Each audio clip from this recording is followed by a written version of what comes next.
All right, let's begin. Thank you all for coming in and joining me today.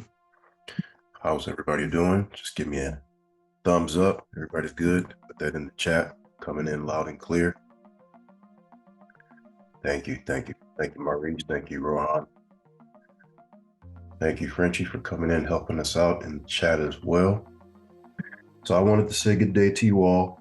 I want to say thank you to all the many thanks that I've received towards the closure of the JPMorgan Chase account.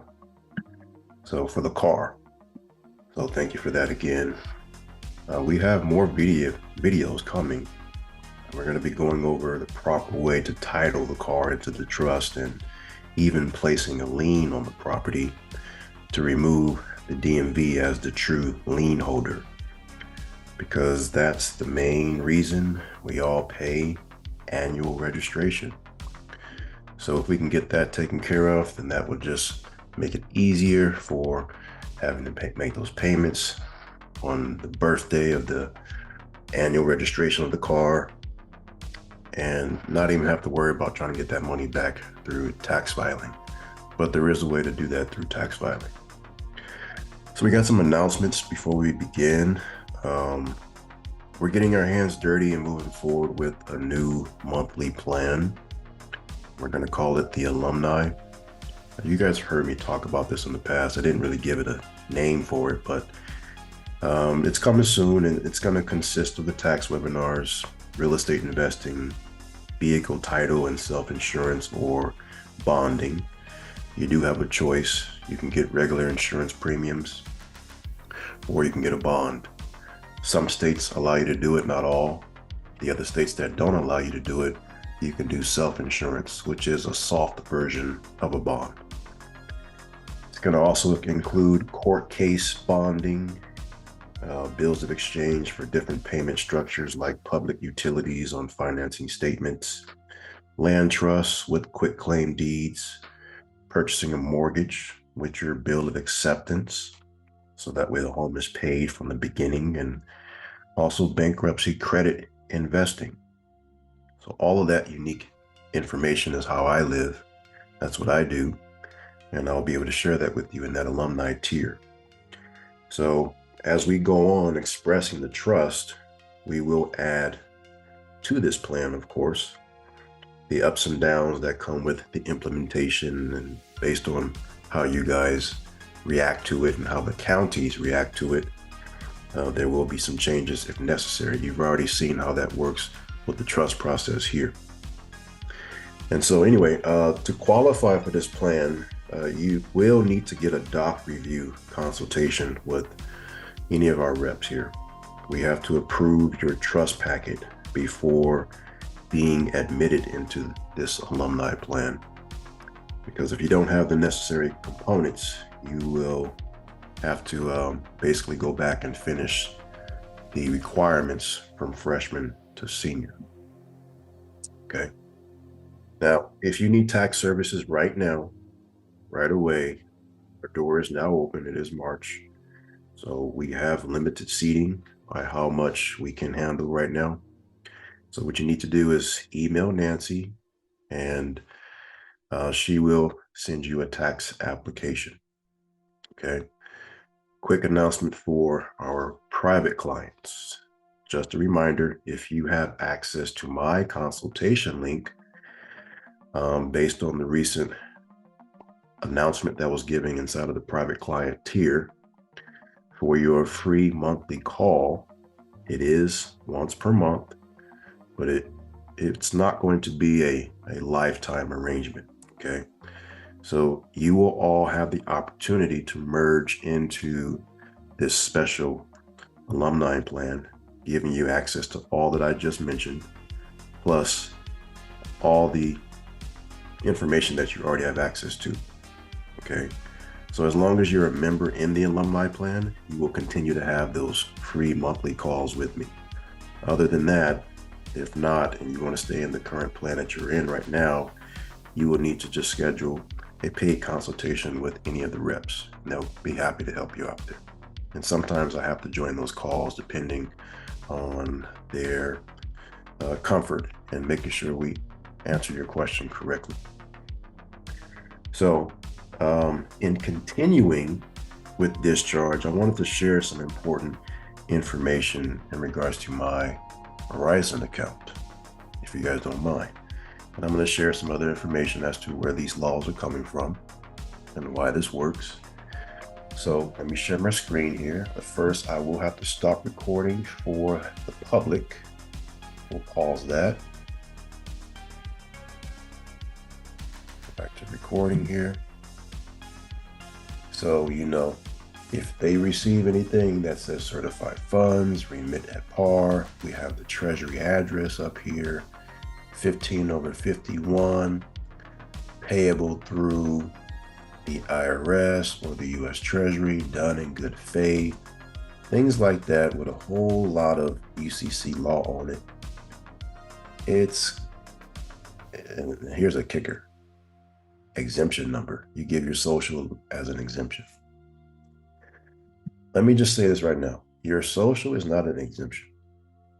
If you have a national public debt, then you must also have a national public credit. Your social security number is the credit. That's why these businesses are tapping into it. And they're giving you the ledger, the other side of the ledger, to pay if you don't do your portion. Now, we all have the power to issue bills because we are the gold of the United States. People don't know that. They think that the gold has been dissolved. No, you are the gold. You can issue bills, but you have to follow the rules of issuing them. If you get a receipt, you can turn it into a bill and put that into circulation. That's how that works. So do not send checks like that, right? They're going to tell you here, in addition to the site drafts described in OCC Alert 99-10, other forms of worthless items entitled Bill of Exchange, Due Bill, and Redemption Certificate are being presented for payment at banks and other businesses.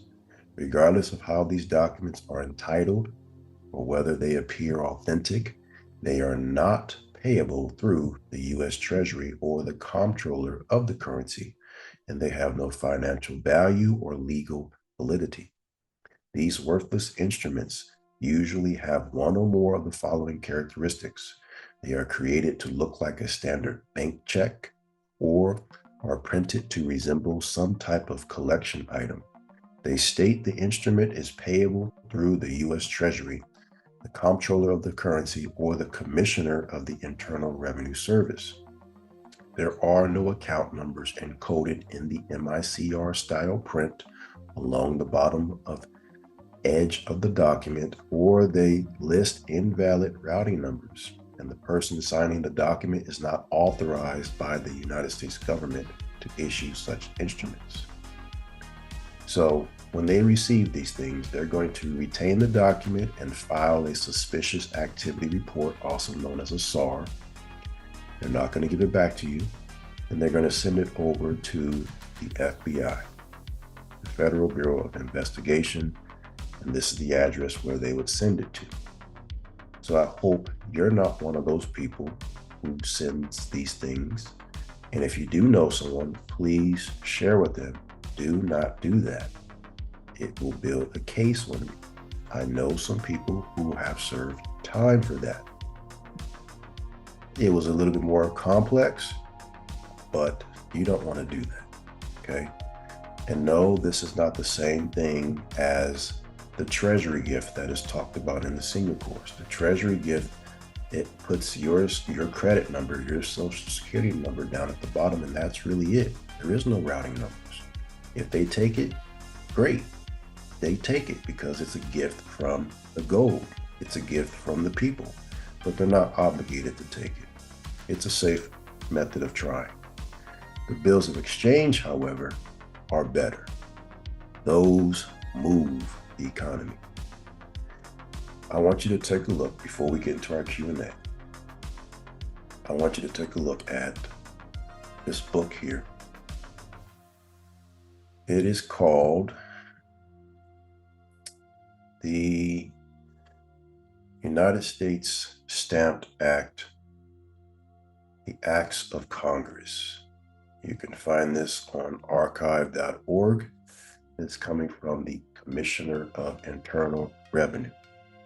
Before you have the IRS, it was just the CIR. That's what it was. That's what it initially began to be. This was published in 1863. So what I want to go down to is page 5, I believe. Yes, page 5. Nope, we're going to go page 1. Right here. So section 94. And be it further enacted. Well, let me say this. The reason why we're reading this is because you need to understand how to complete your bill of exchange. Okay, what makes it complete? Most people would say the Stamp Act had been done away with, but that is only pertaining to the British colonies of North America, British America. It's been done away with there. Now here in the United States, we have an adoption of it, and it can be applied, but it doesn't have to. Okay, that's why some of my bills of exchange or yours have been accepted without stamps. But for those who actually want to know how much should be on your instrument if you decide to use a revenue stamp, these books will tell you. Okay, so that on or after the first day of October 1862, there shall be levied, collected, and paid for and in respect of the several instruments, matters, and things mentioned and described in the schedule marked B, hereunto annexed, or for or in respect of the vellum, parchment, or paper, upon which such instruments, matters, or things, or any of them shall be written or printed by any person or persons or party, who shall make, sign, or issue the same, or for whose use or benefit the same shall be made, signed, or issued, several duties or sums of money set down and figures against the same, respectively, or otherwise specified or set forth in the said schedule. Okay. Now, 95. And be it further enacted that if any person or persons shall make, sign, or issue, or cause to be made, signed, or issued any instrument, document, or paper of any kind or description whatsoever without the same being duly stamped for denoting the duty hereby imposed thereon, or without having thereupon an adhesive stamp to denote said duty, such person or persons shall incur a penalty of $50, and such instrument, document, or paper as aforesaid shall be deemed invalid and of no effect. Are they issuing penalties? No, they're not. But this is why when you go and do a transfer at the county recorder's office, you transfer it from your name to the trust and they charge you a stamp. There is a stamp fee, an imposition. Going down to page 9, they give you the amount of money that you need. So that way you're able to calculate. If you want to get revenue stamps, I've shown how to do that on Amazon.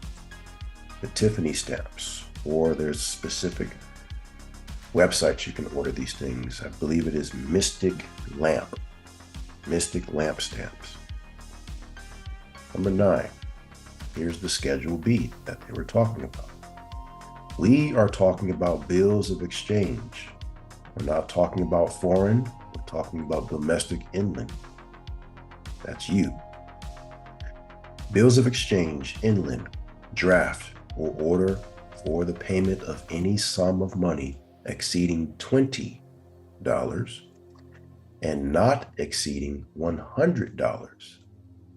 Otherwise, then at sight or on demand for circulation, or any promissory note except banknotes issued for circulation. So like the dollar bills, you don't put a stamp on that. But those dollar bills are bills of exchange. I have a $5 bill, I exchange it for value, right? So you make your bill of exchange. Let's say it's $50,000. Here's the bill in exchange for value, the car. That's how it worked. And so what are they going to do? They're going to put that into circulation that's in the private between commercial bank to commercial bank. They're not going to issue your bill of exchange to the public. This is for bank transactions only. For circulation for a sum exceeding $20 and not exceeding $100, it is 5 cents. Now, they say it is 5 cents, but you got to be more specific. This is a vague description here.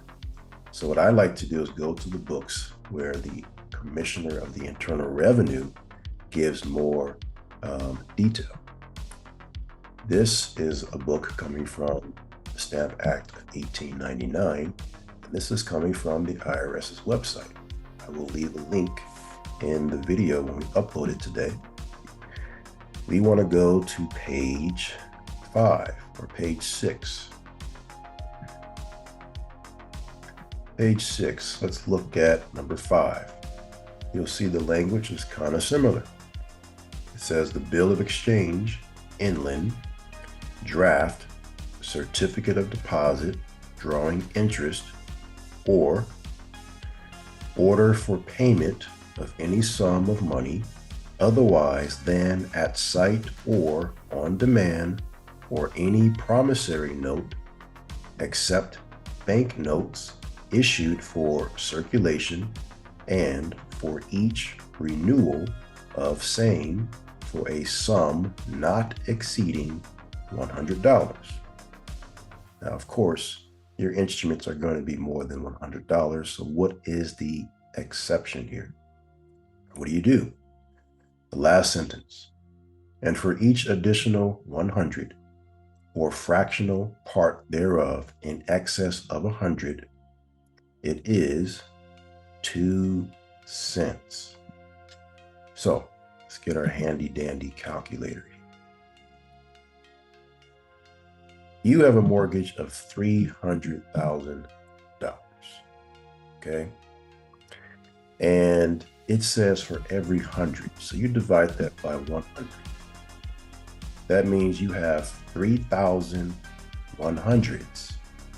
You take that and you multiply 3,000 times 2 cents. You need $60 worth of revenue stamps to go onto your bill of exchange. Now, you don't necessarily need to put it all over your bill of exchange because that is a lot. You can add an attachment statement and put them onto that document. Okay, you can do what's called a letter of credit and add it to that. A letter of credit is just a simple description of what your bill of exchange is. It's an order stating what you want the receiver, the drawee, to do based on what the maker has done. That's it. Okay. All right. So now that we've gone over that, when I spoke about the alumni plan, I'm going to go deeper into this. I'm going to show OC-10 agreements. I'm going to show the Continental Loan Office and how you use these things to pay off the mortgage at its inception. So if you're buying a new house, there's a specific thing and a specific time that you need to utilize with the application, according to the Federal Reserve Act, Section 2. Even if you already have a mortgage, then if you have the opportunity to refinance, that will kind of reset the clock in the application process. Usually the banks will give you the application online, or they'll fax it to you if you ask them to, or FedEx. You fill it out and they expect you to mail it back in. But instead of doing that, I'm going to show you how to mail it back and what other parties to include in your application, which will pay it off.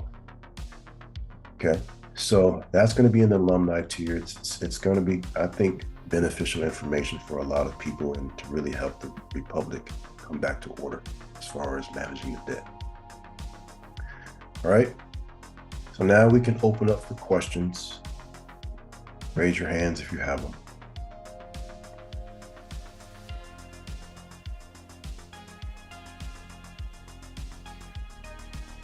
All right, we're going to go to Chad. Chad, you are muted. How you doing, man?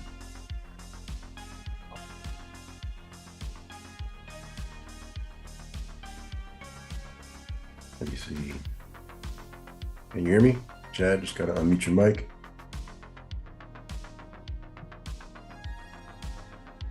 No? Okay, we'll come right back to you, man, no problem. Rohan, how you doing?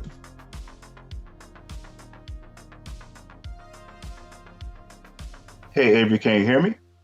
I can, yes. Yeah. Hey, good. I guess it's still good morning. Thank you for taking my call. Basically, what I wanted to know, I was going over that bill of exchange on my own, like the sample that you had. What if it's not, the debt is not to the IRS? Would everything remain the same? Meaning, if you have an exchange and you're not issuing it to the IRS, yes, then yes, it's still the same way.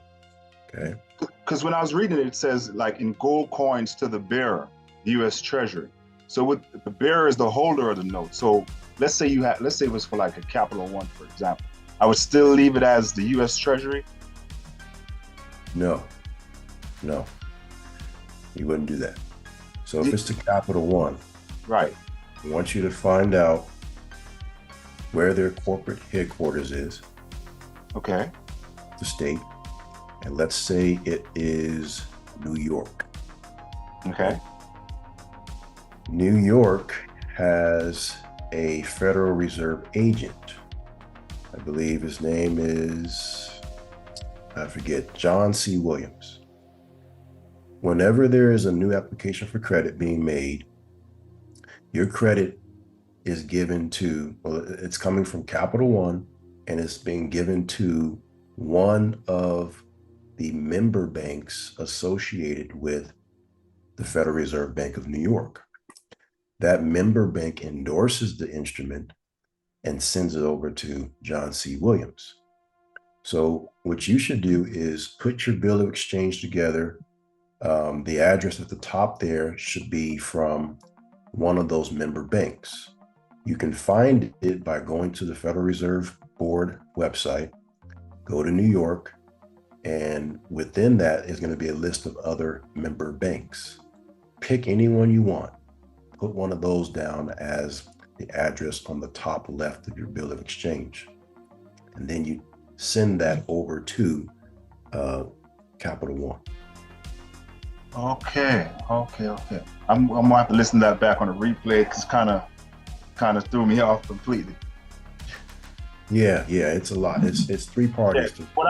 What I understood was, because going over it, I was like, okay, what happens when the debt is not with the IRS? With the IRS, I understand like where to mail it because it tells you pretty much to the Internal Revenue Service, and you have your trust address in the left-hand corner, top left. But it wasn't making sense to just leave it like that if the debt is not with the IRS. You understand what I'm saying? So I was like, this doesn't make sense. Right. When you understand reading the Federal Reserve Act, then it makes sense because that applies to all other debts and credits that's not associated with the IRS. Okay, so all right, let me ask another question. So I wouldn't leave it at. I'm going to listen to what you just said when you on the replay. So the bearer would change though, right? When it's not with the IRS, wouldn't it? Nope. The bearer is Capital One. That's who you're promising to pay to. Okay, there we go. Good. At least okay, there you go. The drawer, the borrower is you. Okay. The drawee is most likely going to be one of those member banks because they have to endorse it. And the reason Oh, why they have to endorse it is because when they send it over to the Federal Reserve agent, which is John C. Williams has the authority to send it to the discount window. And then the money goes oh, to okay. Capital One from there. So where you have like orders of the United States government, that instead of the United States government, I put the member bank right there, basically. That's what you're saying, right? Correct. Okay, okay. That makes not okay. Yeah. Okay. It's All right. we'll go over the Federal Reserve Act and show you what that really looks like on the bill of exchange. Get your feet wet, try it, as how you understand it right now.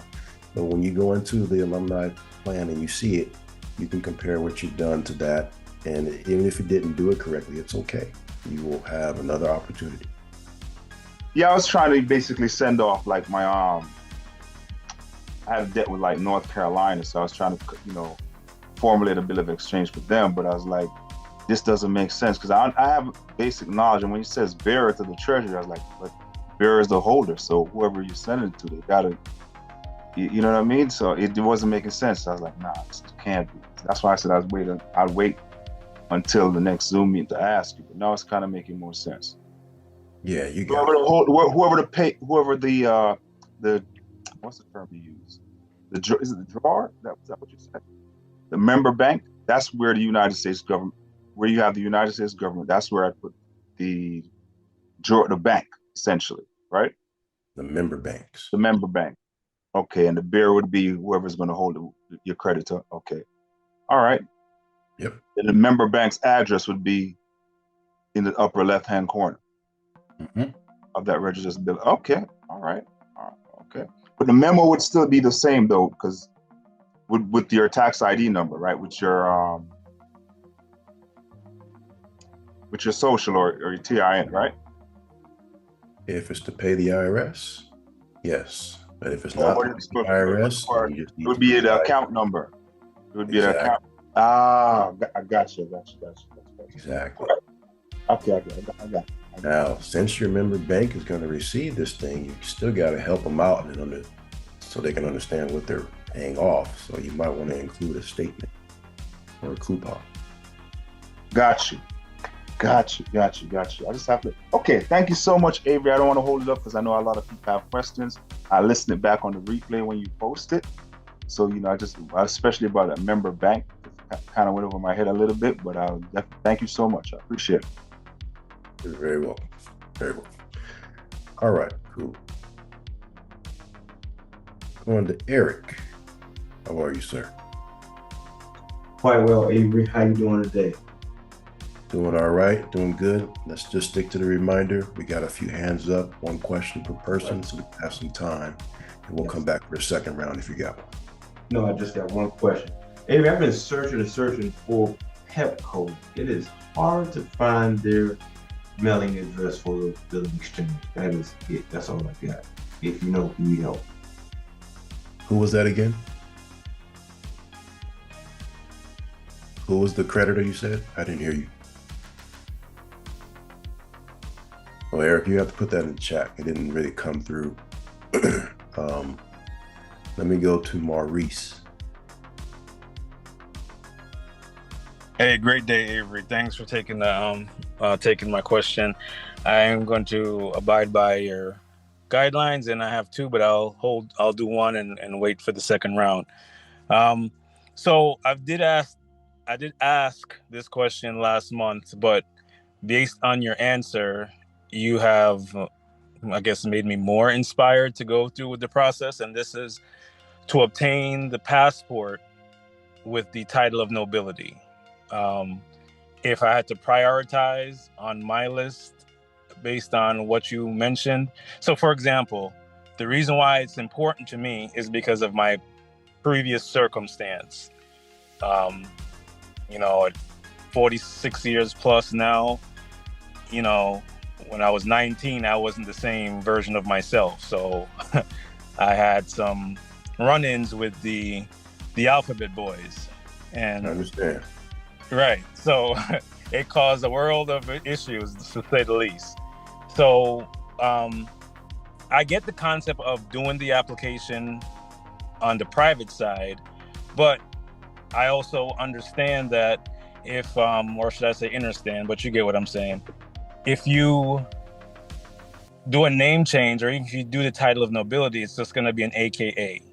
So to boil it down, I'm getting to the root of my question. How do you go about, I guess, firstly, if you tell me what you said on the last call, that's great. But then I guess my next question would be is there a consult that can occur for this to ensure that I have the right steps to get to my goal? And what is the steps necessary to get the passport with just the title of nobility, no birth certificate, no social security card? And I believe you mentioned it would be like a 3-4 month thing. It's not like a light process. It's not a light process. The very first question you want to ask yourself is, do you have any blood relatives that are associated with you in good standing that could vouch and say that they witnessed your birth? Yes. Okay.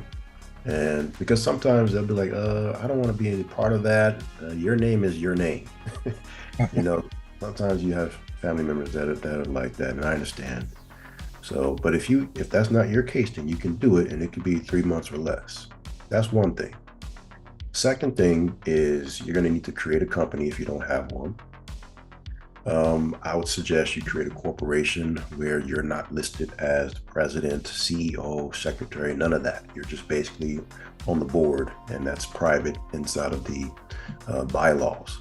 So that means you have to get a group of people that you trust, that you can list as your presidents and secretaries and all of that. To be honest with you, most people make those names up. And top 500 companies, they really make those names up. And all they really care about is a real secretary that they hire as a notary for that day. And boom, they have a company, and then they get credit and all that kind of stuff. So if you do that, why you have to do that? Because that's going to take care of your identification. You should then get a corporate ID associated with this corporation that you just put together, because that would fall in line with the list of required identifications that the Department of State allows you to have. It's called primary ID, and then you have secondary ID if you don't have any of the primary ID. But that's really it. If you can check those things off, then you can get a passport in your title of nobility deed without a social security number.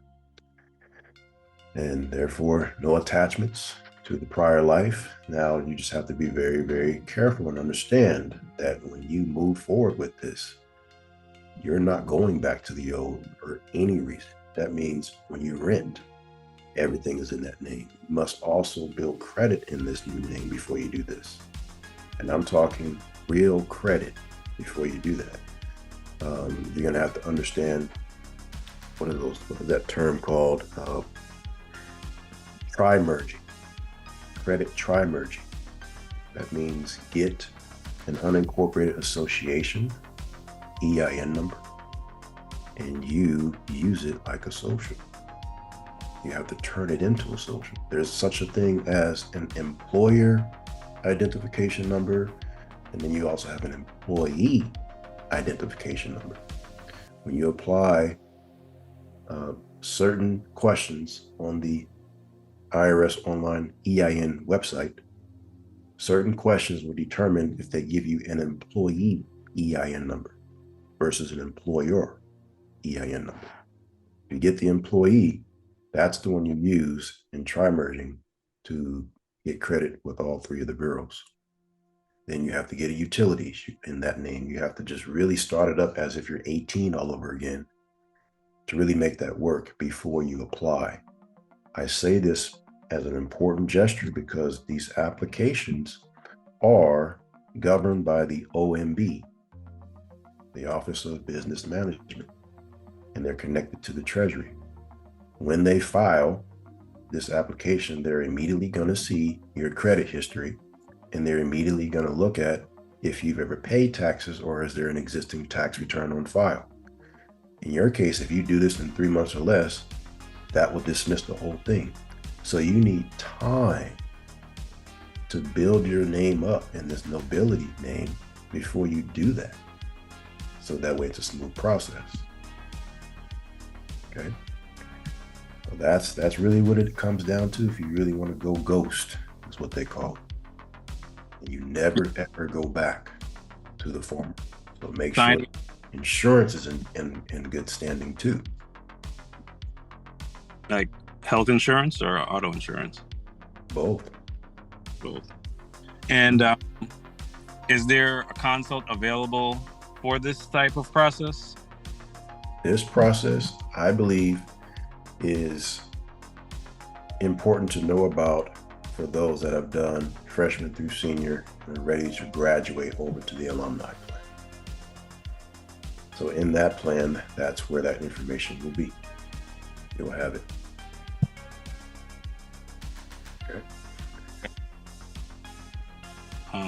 Yeah, that's awesome. I appreciate it. I understand most of it, and I checked off several of those boxes that you initially mentioned. It's just the time piece that you mentioned and making sure everything else makes sense, right? So when it's ran, you can see this. That's the only part. Yes. Yeah. Time is our best friend there. So what people normally do is they build up business credit and operate through that if they need to exist financially and commercially until they're ready. I don't know if you built up a business already, or if you're employed. If you are employed, set up a side business and operate everything through there, so that way you can abandon the Social Security number. You want to abandon that. It's the only way it's going to work. Yes to what you just I've actually been actively doing that for the past 3-4 years now, and I'm happy I went that route. But trial and error, sometimes you got some bumps in the road, so it doesn't always go smoothly, so to speak. Yes, correct. Yeah, it's something that's very intricate and sensitive. You got to take your time with it. Building credit is not an easy thing. I would say it's a little bit faster for business and personal, but it can be done. Okay, so I will release more information in the alumni tier on just getting you guys ready to go towards complete title nobility name. That's a place, that's the only where they're going to respect you, truthfully told. Just one quick follow-up, Avery, on the same note. It's not a separate question. Are you able to at least maybe release the tutorial on obtaining the employee identification number that you'll need to build credit in the title of nobility? Yes, I can. Okay, super. That'll be a good a good starter because of the time factor. So at least you can work on that while doing other things. All right, man, I appreciate it. I'll stay tuned, and this is my second month, and it feels like it's 5 years already with the wealth of information I've got. So I'm all in. I appreciate you. Oh, thank you, Maurice. Thank you. In fact, I may do a video and upload it after this call today for just that very thing, employee ID numbers. So that'd be cool. Thanks for that reminder. Thank you. Hey, Chad, what's going on? Are you still there? Is your mic working?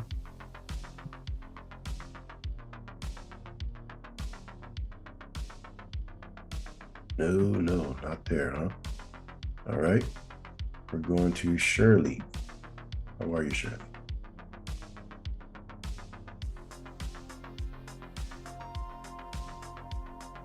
Shirley, your mic is unmuted. Hi guys, it was taking a minute for it to unmute, so Chad might be having the same issues. Thank you for taking my call. I have 2 questions as well, but for the first question, for the first round, it's on the tax injunction process. I looked at your tax video you posted multiple times to try to glean all the info. I do have just one big question. On the liability statement, the notice of liability transferee, that's you showed the IRS code. I did print out that code so I could try to understand it, and it does show the IRS template for creating that statement to the IRS, transferring the liability from the straw man to the trust. And it's going to be signed by the my foreign grantor trust. So that part I got. But my question is, are we, you did say that one big package is going to be sent, I think you said registered bill of exchange, that whole package with the tax 1040, I would assume for the current 2024 for straw man income and whatever taxes came out. And then am I also to include my 1040Xs for all of the amended tax returns I need to do, going back, dating it to the time I started the trust, which I started mine for, I dated it for 2014.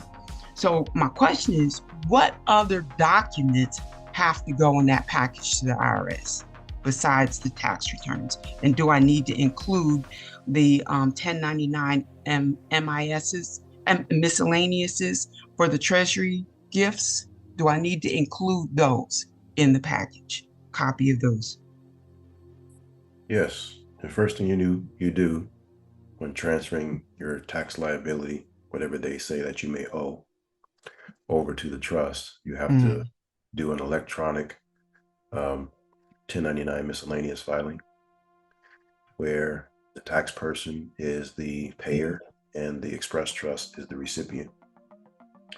And once you know that that has been approved, you'll get a specific account number, and that account number is then used with your 1040s or your 1041s or your 1120s if you're a business. Like you mentioned before, you include your transferee statement. You include your invoice. It's an invoice that the trust sends you saying that at the end of the year, you owe X amount of dollars to the trust. Why? Because we have a license and trademark agreement on your name. And that means you also have to include a license and trademark agreement too.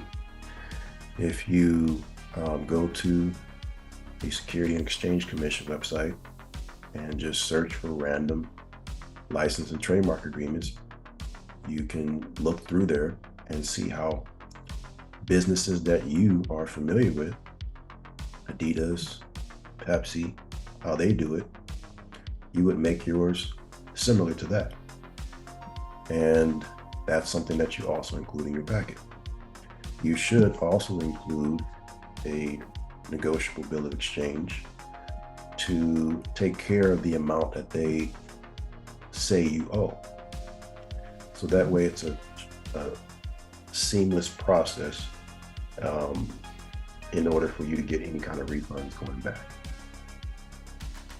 So the letter, the liability letter,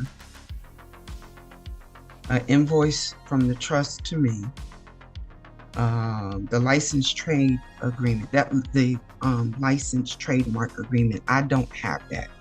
And then a negotiable bill of exchange on the tax that I owe, and then all the other tax forms, right? The 1040Xs and my current tax 1040 for the current tax year.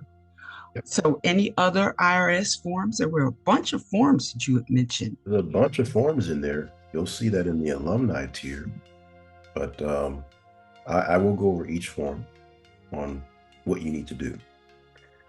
Okay. Or what's Nancy's email? To protect you and to protect the organization, everybody out there. When we look at these forms, it will not be filled out. This will be educational, and I'm going to give you a scenario which should most likely be familiar to everybody. and you'll know exactly what I'm talking about. The fact is, you'll be able to play this thing over and over and over again until you get it right. But Nancy's email, I want to say it live, or I'll give it to you directly. Actually, Frenchie just put it in the chat for you. Oh, okay. And you want those who want to be part of the alumni to include our trust documents along with the UCC filings? What do you want in the package? Everything that you've learned from freshman to senior. You will gather a doc review consultation to say that I'm looking for approval to go to the alumni tier. And we'll do a Zoom call, which will allow you to share your screen and show us what you have. We'll go over it, say, yes, you've dotted your I's and crossed your T's. You're ready to go. Okay, thank you. Mm-hmm. All right, you're welcome. Let's go to Andrea. Andrea, how are you? I'm well, and yourself? I'm good today. Thank you. Good, thank you. Quick question. I'm finishing the freshman course, and I was going to file my UCC 1, but I haven't gotten my trust to the with my county yet. And I know in the freshman class, it says that we need to put the Declaration of Trust on our UCC 1. Can we file it? Because I have everything else but that. I have the birth certificate information, and I have some land to put on there. So if I file my UCC 1 now without the Declaration of Trust, can I go back later and amend it, or I have to have everything done before I file the UCC 1? Well, if you have land already, some type of parcel number to attach into the collateral of your UCC 1, that's really good. You have a big advantage over most who don't have property right now.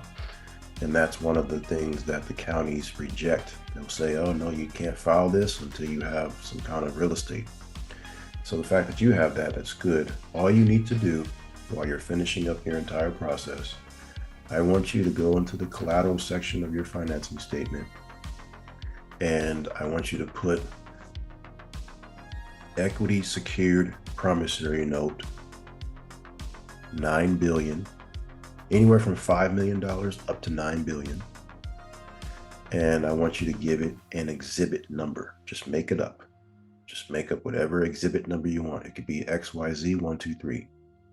Okay. I want you to give the date. The date is going to be a day after your trust date. One day after. Okay. Okay.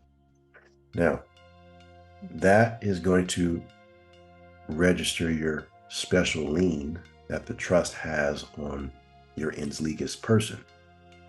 So therefore, in the debtor section, you will file your ens legis name, box 1.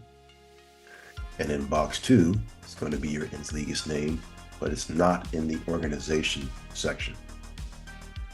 Box 3, the secured party, is your express trust name and its foreign address. And that's really all you need to file in your county, just that one document.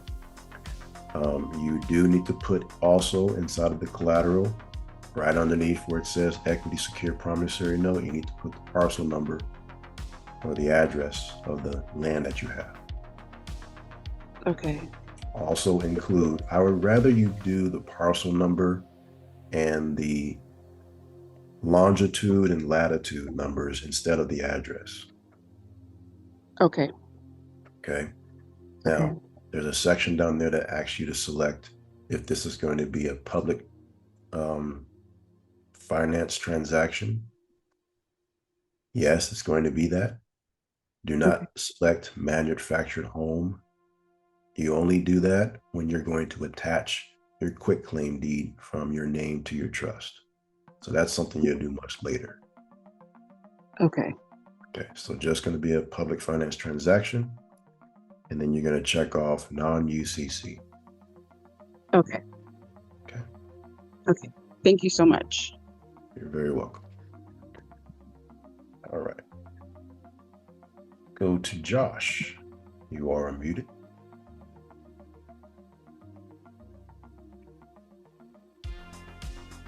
Josh, you there? Yeah, can you hear me? There we go. Hey, man. Awesome. Hey, how you doing, buddy? Quick question. Your method for the discharge on your Chase loan utilizing the gold clause, is that applicable with a Chase credit card debt as well? It is. It is applicable. Yes. Now is that also, say if I was doing it for the balance owed, does that close out that card or just zero it out? It would just be like a normal payment. It's not going to close it unless you say on the memo, closure, accord, and satisfaction. Then they'll close it. You don't want them to do that. So don't send anything for the entire amount. Leave a little bit of credit on there. Yep. Leave a little bit of debt. Maybe like $5. And as far as the what's written on the coupon, the return for discharge, is that still the same? The accepted for value return for discharge? It is. Okay. Awesome. And is that also applicable for an SBA loan? Anything that requires your Social Security. Okay. Awesome. You're the man. I appreciate it, bud. You're welcome. You're welcome. All right, we're going to Vernon. You are unmuted. Can you hear me well? We can. Thank you. Avery, how you doing, brother? Good to be with you another Saturday. Thank you. I'm glad to be with you all as well. I have a quick question. The liability, the license and trademark agreement, should we file that on the county as well and then do a UCC 3 on that?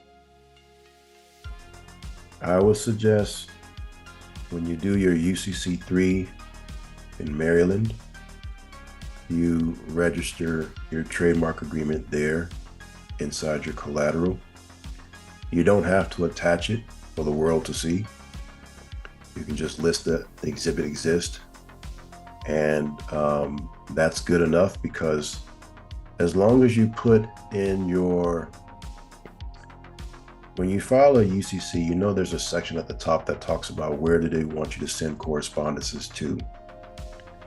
And there's a specific address that you want to put in there. It's the IRS, it's the Internal Revenue UCC Contract Division. And that address is listed with Washington, D.C. So I will give you that address very shortly, but that's how you would do that, okay? You don't need to have your UCC 3 in the county. You want to put it with Maryland Department of Assessing. Okay, cool. And one last one. If the Express Trust do the taxes for the trust enterprise, wouldn't they be getting a refund? And how does that work if there's no bank account for an Express Trust here? Hold that question. I'm going to come right back to you if we have enough time. Hold that one.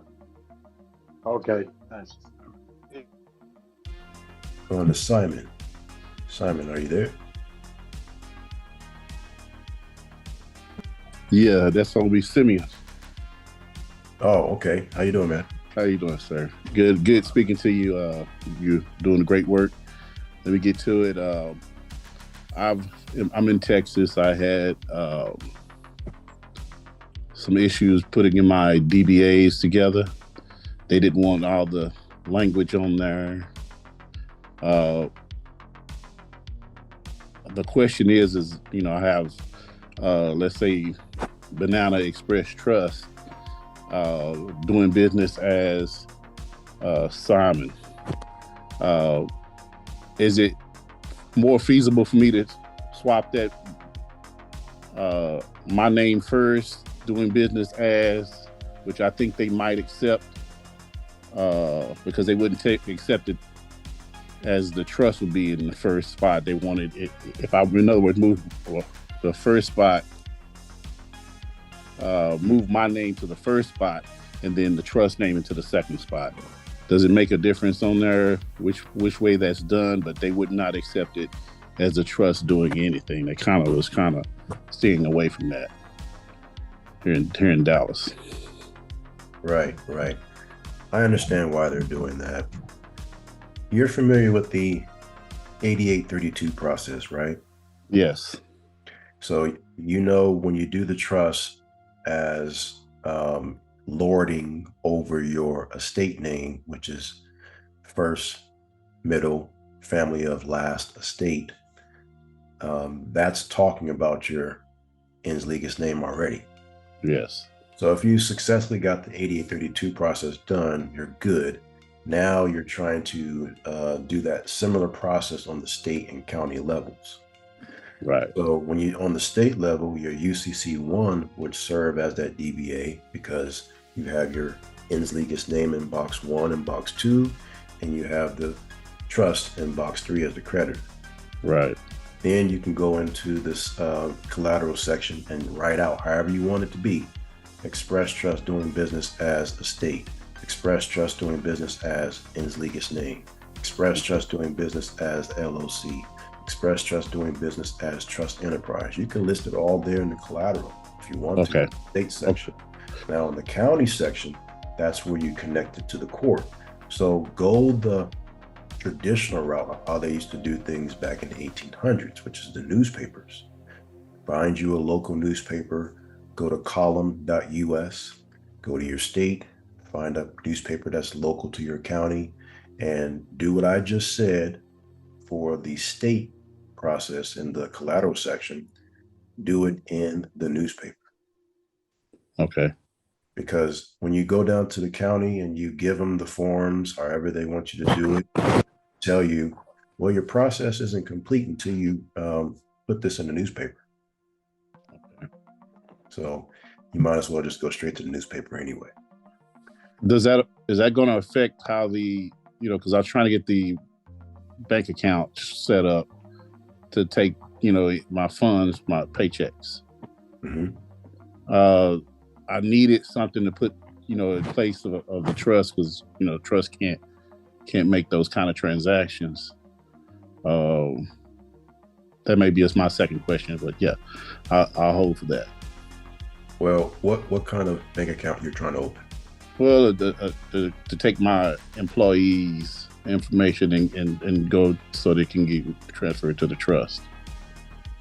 Oh, well, you would just open up your trust enterprise account and you would list your foreign trustee as the grantor, list yourself as the trustee, and then list the foreign express trust as the beneficiary. So the trustee can deposit any check into that trust account if the check is made out to the trustee's name and if the check is made out to the trust enterprise name. Okay, well, very good. Because they did take my foreign express trust. They didn't take they took my express trust without any questions. But so that's good. Thank you. Yeah, you're welcome. You will be able to accomplish that which you set out to do for sure. Go to Stephen. How you doing, Stephen?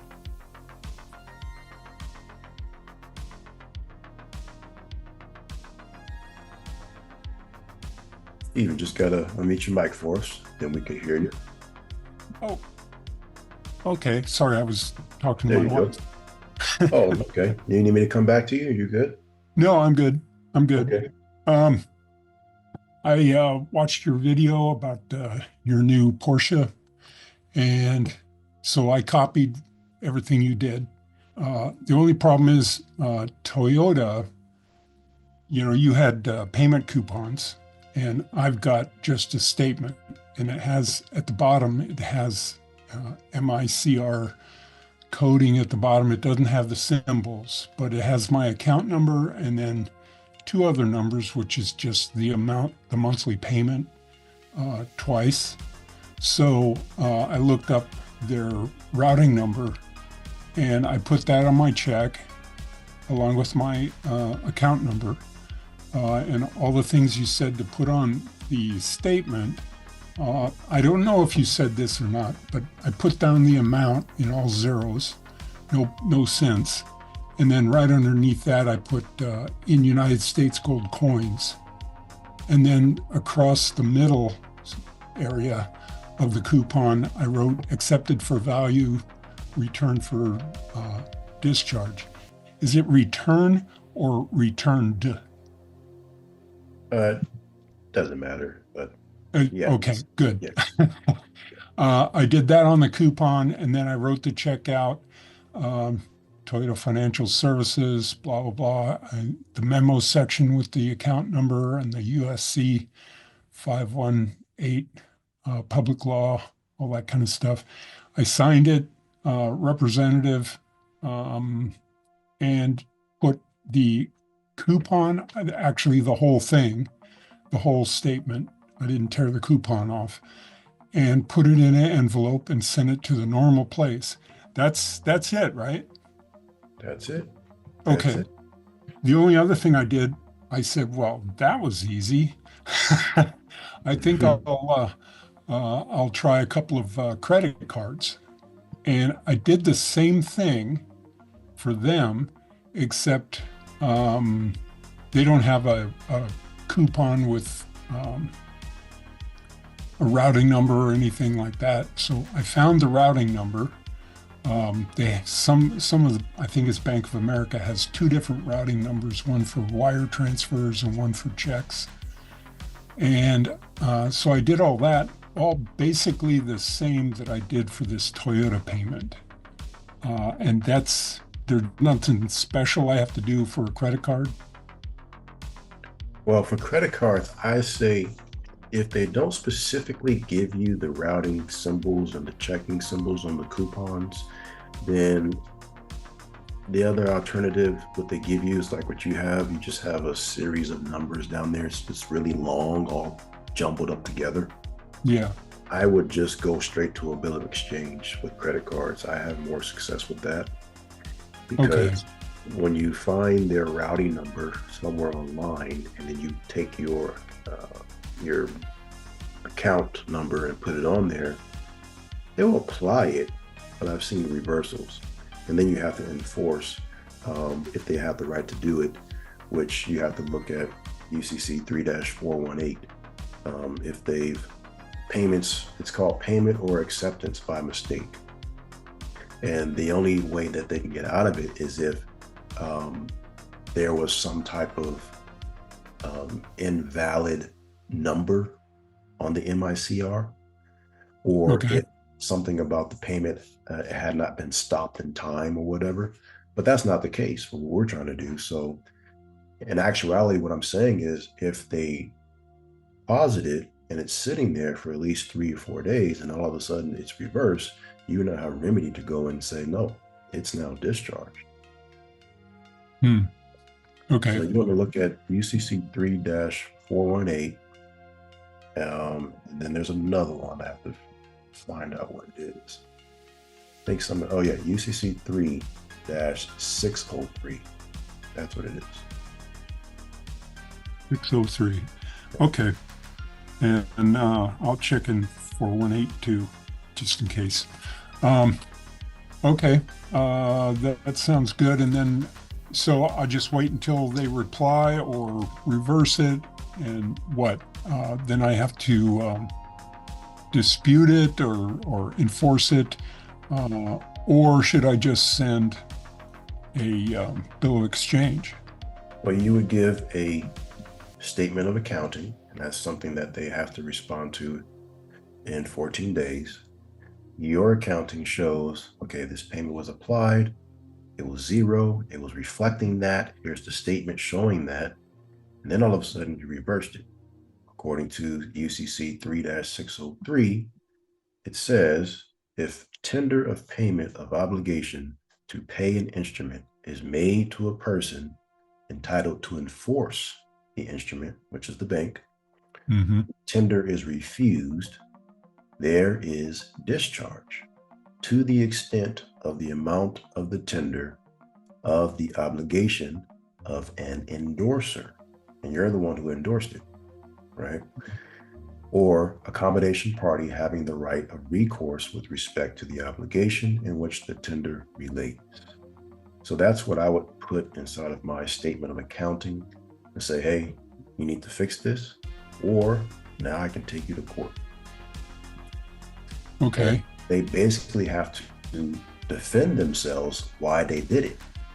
Why did they do that? They're going to say, oh, well, it was a mistake. Well, we don't actually have an account like this. Yes, you do.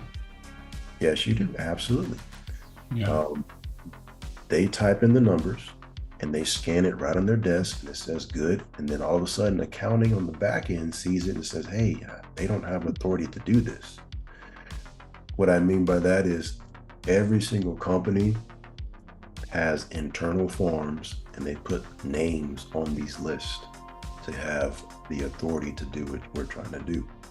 And it's just like when I showed them Verizon, the payment investigation unit, they gave me a specific form. I'm on that list to do it. So when you do these things, you're going to actually automatically invoke these things. And you'll start to get these forms that you want to make sure you put yourself on and sign, say, take care of the instrument going forward.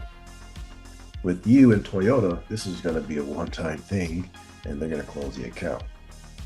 So this is something that you're going to expect with credit cards. Okay.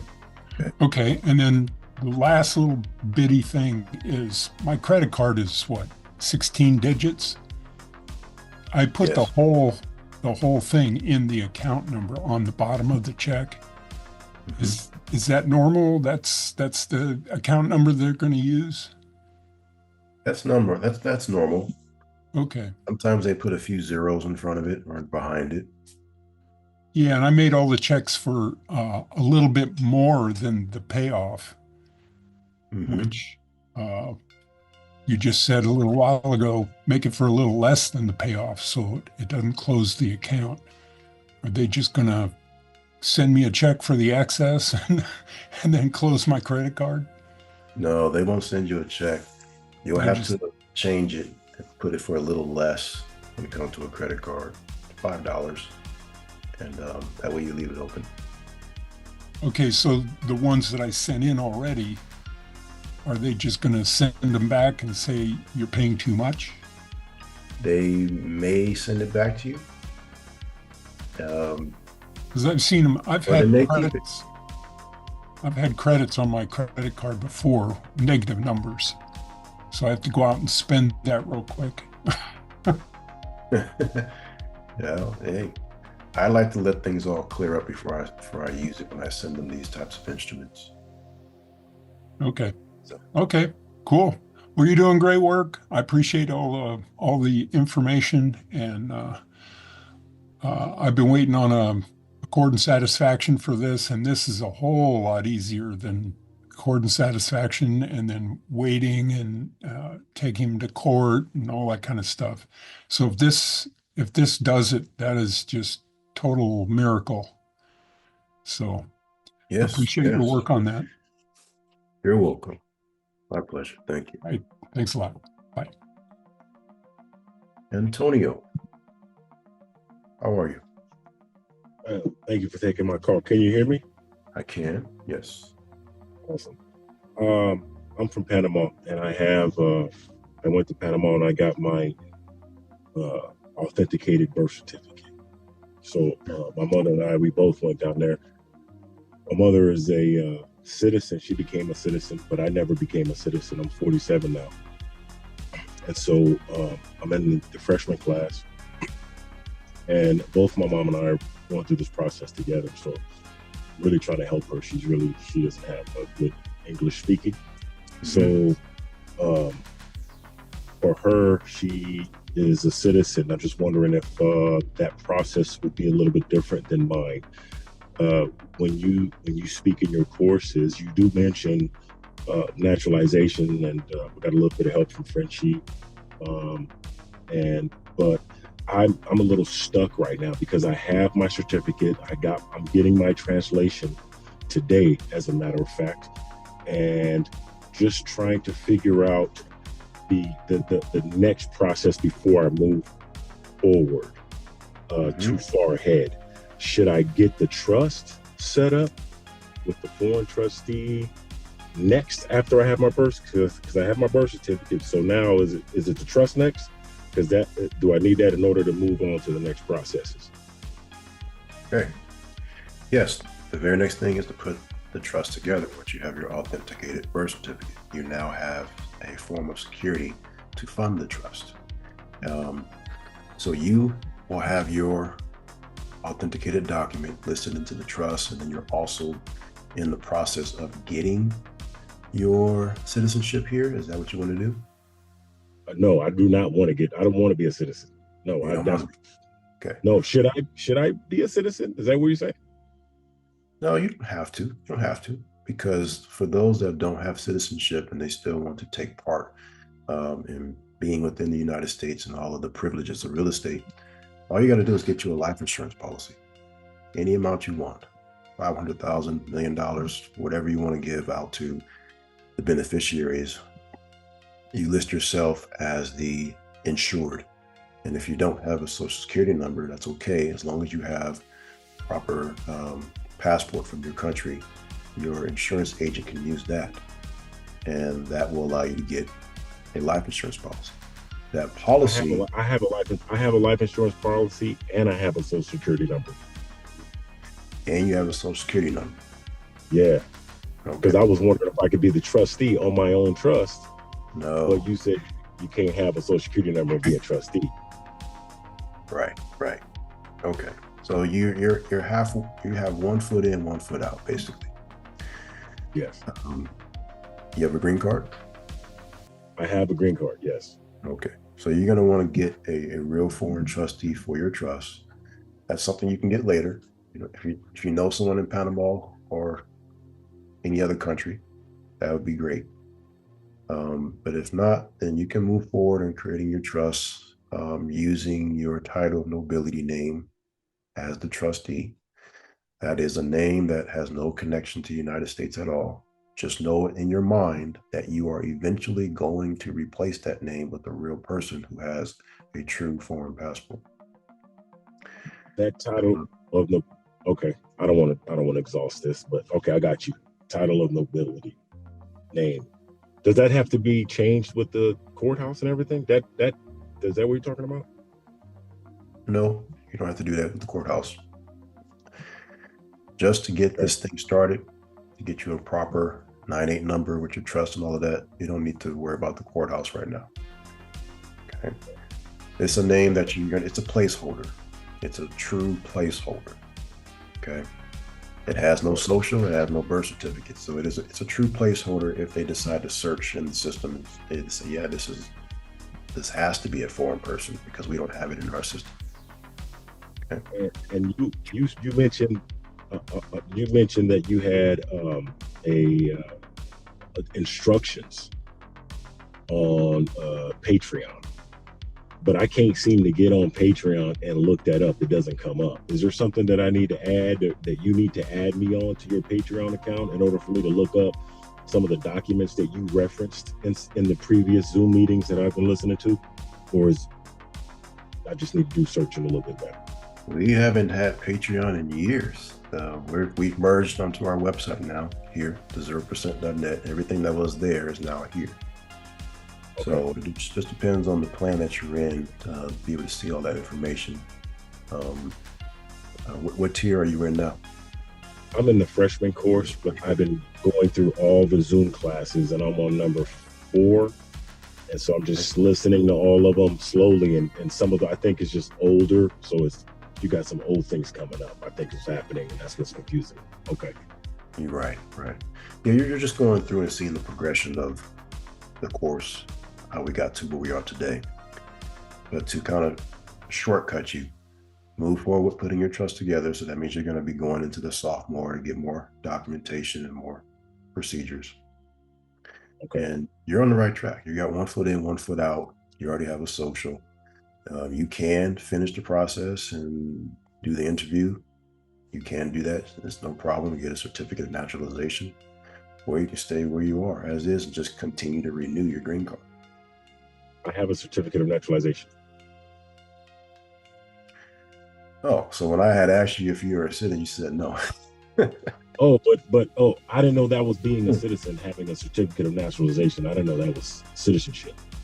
That is citizenship, yes. That's citizenship? Okay. That is, yep. So that document there, it's something that you're going to place into your trust as well. Okay. Okay. And get that authenticated at the consulate, right? No, you don't need to. It's already authenticated. All right. Thank you, Avery. Appreciate you, man. You're welcome. To Joshua Rawls, who are unmuted. Hey, how you doing today, brother? Doing all right. And yourself? All right. I'm doing well. Thanks for asking. Thanks for you and your team doing the work that y'all do. So quick question. I have a title of nobility name in mind. My only I'm sorry. What I'm wondering is like, why can't we just like rescind all contracts as like void ab initio and do business in our like lowercase? I guess it'd be our lowercase in legis, but our lowercase name as we normally write it. Do you normally write in lowercase?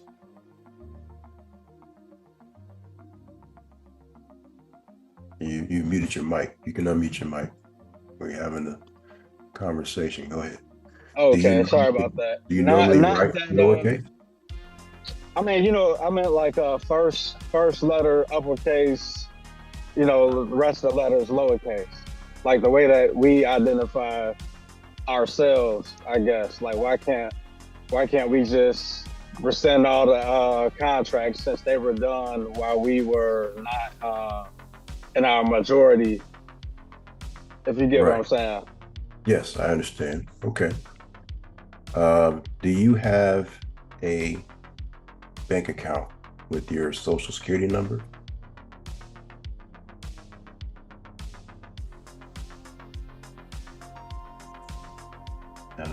You don't have to keep muting your mic. Okay. I'm sorry. I got a lot of background noise. I do. Yes. I have a bank account. Do you have a credit card? Yes. Okay. Auto loan? Yeah. The law says if you continue to use your old age insurance, then you pretty much are revoking what you're saying you really are. So you're showing the United States that you want what they're having to give you, what they're offering. If you didn't want it, you don't use the stuff, right? Right. So it's like we giving them implied consent by continuing to participate in their scheme, so to speak. Exactly. Now, knowing that you have heads and tails, okay, you have the last comma first middle on one side as tails, and you have the first middle last all caps as heads. It's the same coin. No matter which way you use it, you're using old age insurance. It's just one side is going to be having more control of it, and one side is going to be able to give it over to another trust. Right now, before you did this process, you were dealing with United States Trust, more specifically the Unum Sanctum Express Trust. The edge of your coin is where your foreign express trust lies, so you can give complete authority over that, so you can control it. So that's all that has to happen. You don't need to do any type of revoking or any of that, sending affidavits out everywhere as possible. It's just not going to work, because you go to court and they say, oh, you have a credit report. You're using the old age insurance information. Basically, you're taking on our nationality. So use it, because we're not all born into wealth. If we were, we wouldn't use it. That's just how it works. So you just want to control it. Create the trust to control everything. To own everything, but you, the last comma, first middle, will control it. That's all you got to worry about. I'm going to go to Raheem Taylor. Yes, sir. Hello? You there you go. Yeah. Yes. Hey, how you doing? Good, sir. Thank you. Good. Hey, I'm really calling in to ask a question about my trust. So I set up a foreign trust, the Express Trust, and I quit claim deed my property over to it. But right now I feel like I'm in no man's land because I really can't finish the packet. Just in terms of the amount of time studying that it's take, I'm really not getting a chance to finish that out and actually put on record the owner of the property and stuff like that. So I'm wondering, like, the main reason I started this whole process because, like, everyone else in my area, my tax bill is about 3 to 4 times higher than everyone else. So I'm trying to get off the property tax roll. What's the about just really taking me too much time, and I'm in no man's land? I know you said in March is kind of when they do the next assessment. Like, that was my question. And can I use a bill of exchange to pay that property tax bill for now until I get everything done? Yes, you can use a bill of exchange to pay anything. Okay. Well, if you've already deeded the property over to your trust, the reason why property assessor, in 1 second. Sorry, I know that was a mouthful. I was just couldn't get my words out, kind of. I had to clear my throat. So, okay. Reason why the property assessor is, well, they haven't really seen that you deeded the property over yet until they do a reassessment once every 2 years, I guess. So they sent me the instead in the tax name in the trust.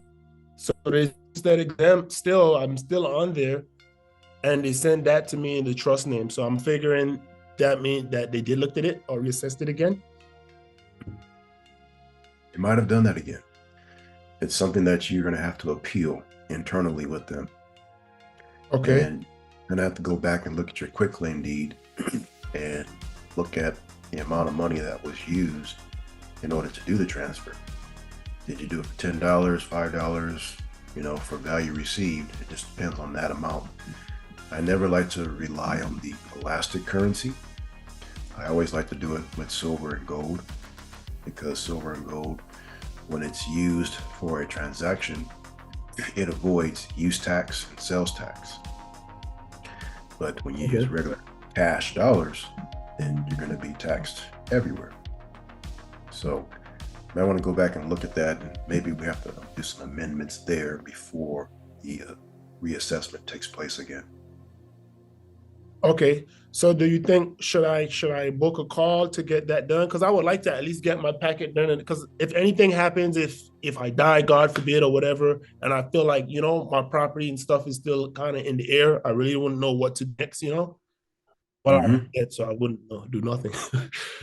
Yeah, you can get a doc review consultation, and we'll look at what you've already filed with the county. Okay. I think that's probably should be my next step, because you probably wouldn't even know what next steps to do if you don't see that. So, okay, I'll do that and work on the bill of exchange in the meantime. Okay, all right. Would I do that now, or I have to wait till March to do that, or how would that go? If you already have the bill, you can log in and get the copy of the bill. You can do it now. Okay. All right, thank you. You're welcome.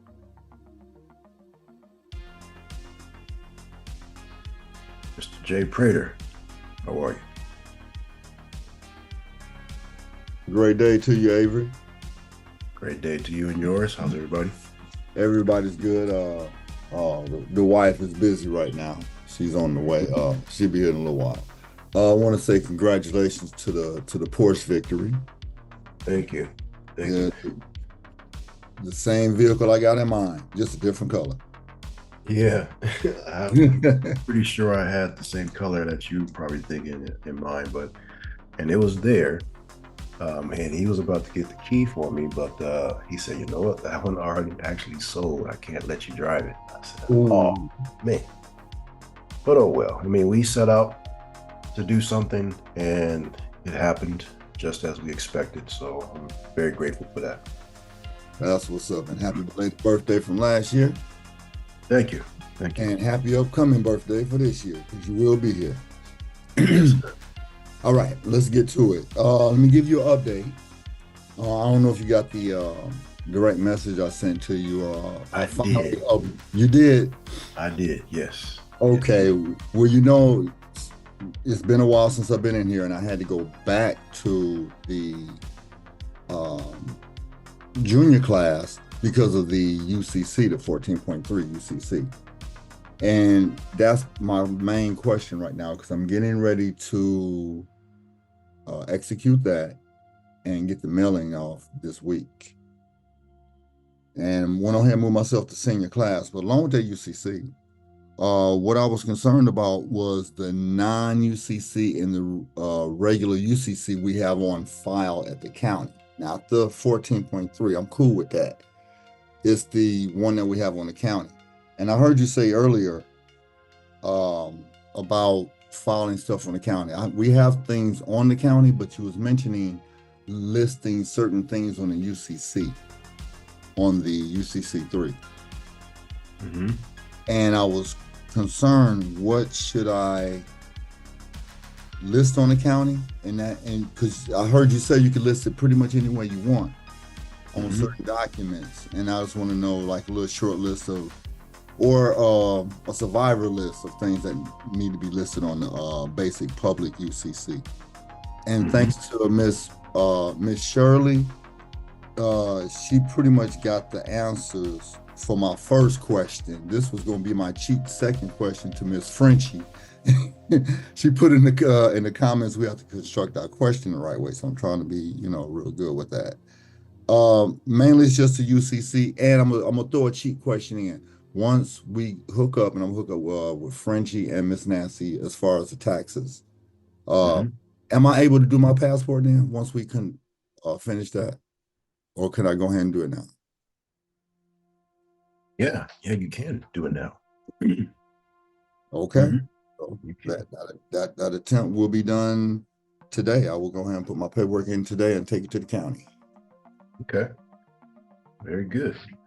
So for the UCC, I'm gonna give you basic things that is really important to have on all those different types. Okay. Non-UCC in the county, we want the promissory note listed, the details. If there's a property or house, we'll put that on there. And you can also reference a license and trademark agreement and put whatever exhibit number you want to give it. Put that on there. Basic stuff there. Copyright? You can, not necessary. I say that because the license and trademark is referring to your copyright, and the DBAs, you can type those out longhand if you wanted to in the collateral section. Okay. And it makes sense because, once again, your secure party is the trust, and it's over all of these debtors that you're adding into the system. For the UCC1, you have a choice to reflect what you did in the county by taking the registered number, the date that it was recorded, who it was recorded with, and putting that onto the collateral section for your UCC1 and the Secretary of State. You can do that there. And then your UCC3 amendment is amending the agriculture lien that's already on file with Maryland, and you would take the registration information that you have in the county, the registration information that you have with your Secretary of State. When you take those two things, you put it in the collateral box of the UCC 3 amendment, followed by anything else that you want to do, okay, that you want to do. Remember that UCC 3 is listing a list of debtors in there, which is what you see in the junior course. The unum sanctum express trust, the testamentary trust, all of those things need to be considered debtors in your UCC 3. Who else should you list? Your county assessor should be a debtor. Your state tax department should be a debtor. The Department of Treasury Internal Revenue Service should be a debtor. Your utility companies should be a debtor. Your county sheriff should be a debtor. Your state governor should be a debtor. The attorney general should be a debtor. And who is the added secured party? Your trust. Trust. Okay, so that's going to help me on this. Okay, Avery, I have a UCC already done. That was done back in 2022. And it's on there for my vehicle. And it has me down as the debtor. And it has the finance company down as, the one who's giving the financing. And what they did, there was 3 transactions on the state registry, and they canceled that UCC number. I had to go in and I talked to the state representative there. He's basically like the counselor for the attorney general and the governor. All right, so once I found out that information and they canceled that UCC, they left the UCC on where I was named the debtor, but they didn't leave the one on where I did the termination. They did not leave that one on. So would I go ahead and follow through with a termination? If so, would I put on there? Or do I do a complete new UCC? Because I'm getting ready to transfer this vehicle into my enterprise. So how would I go about that? Would I go ahead and do it the same way that you're saying right now by doing a new one probably and making them the debtor? XYZ? I'm good. Yeah, you want to keep it clean. So do a termination of any records that's already existing to get that off. Okay. Then you're going to transfer this to your trust enterprise. So if you want to do a new clean UCC one, that means you're going to reflect a special lien on this vehicle that the trust enterprise has over it. That's going to allow you to remove it from the DMV registrations if you have this special lien. Right, so my title has how the you lien do on that is what we call equity stripping.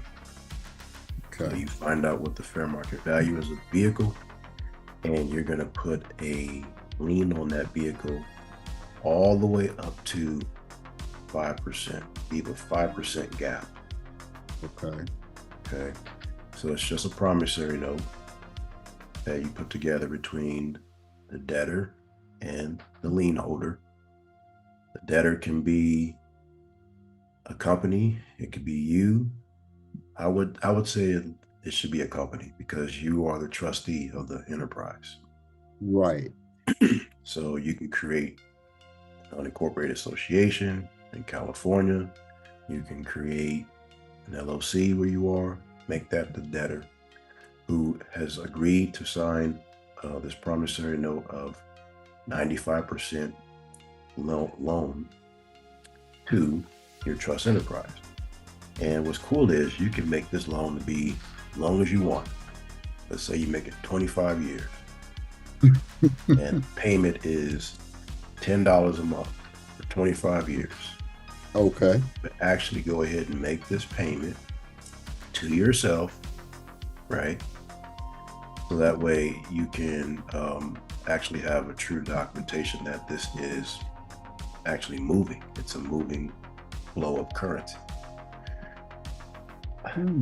That's really what you do. Anytime you do equity stripping, and you want to prove that in any court to avoid creditorship or foreclosure, you got to pay yourself.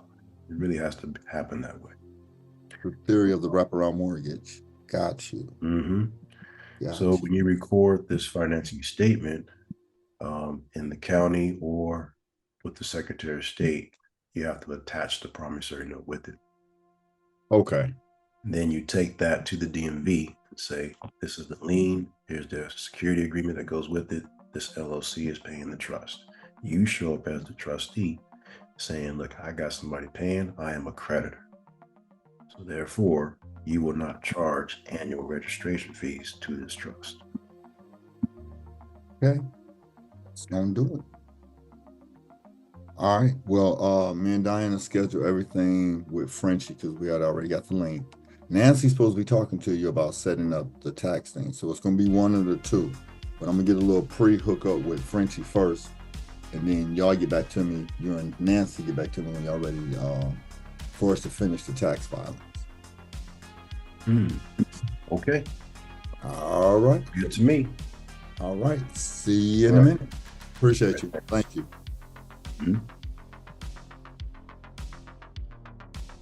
Chad, let's try this again. You should be the good. Yeah, you got me? I got you now. All right. I'm asking this question just because listening to many of the videos in the back office here,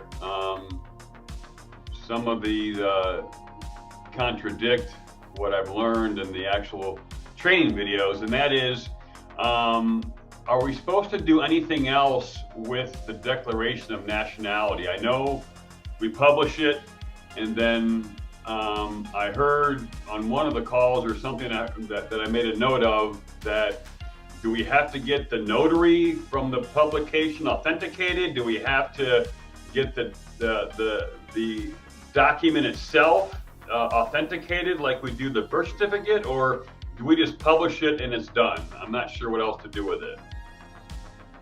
Yes, there is an additional step, and you're on the right track. You really are on the right track. I'm pulling up information. I'm going to share my screen to answer that question. Bear with me. Let's see. Move this out of the way.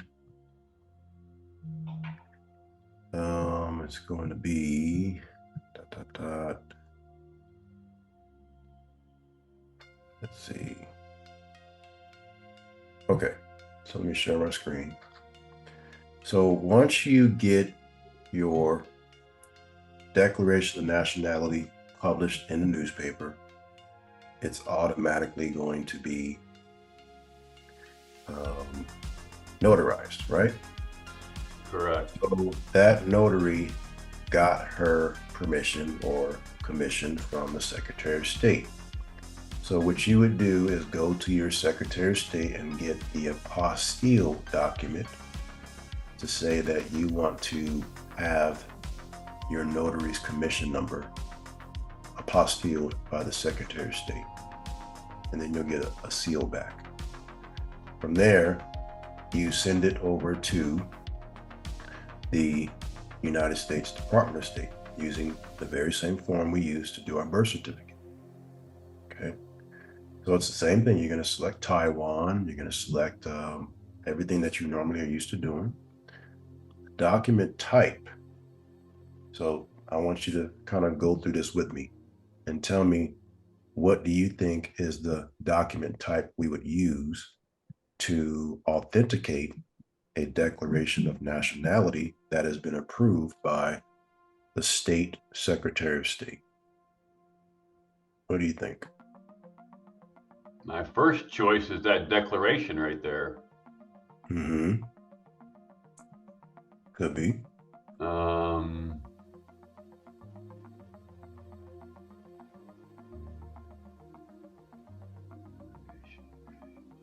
What do you think out of all of these?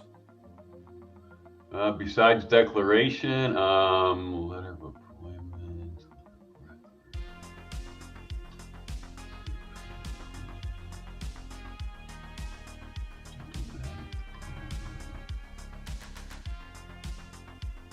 think it's a contract.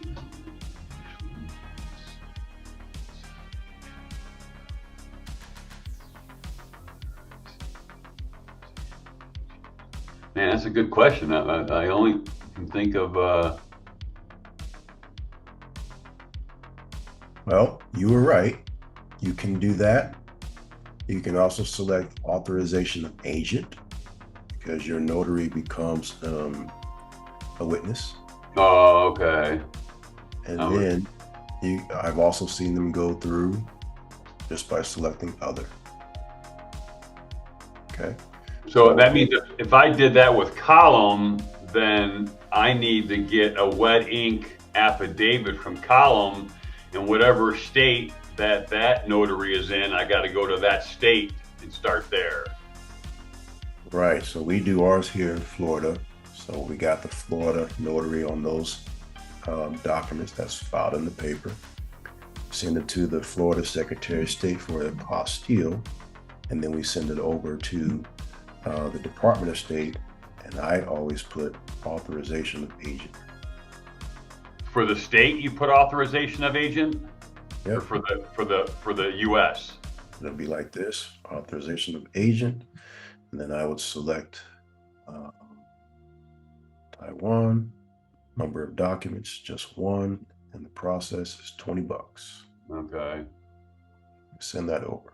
Now, are you able to get it authorized at the state level without a wet ink and just a copy of the affidavit, or do you need a wet ink signature? No, just a copy of it is fine. Oh, it is, okay. Because they're just validating that the notary is in good standing. Is that what we're doing there? Exactly. Okay. All right. Yep.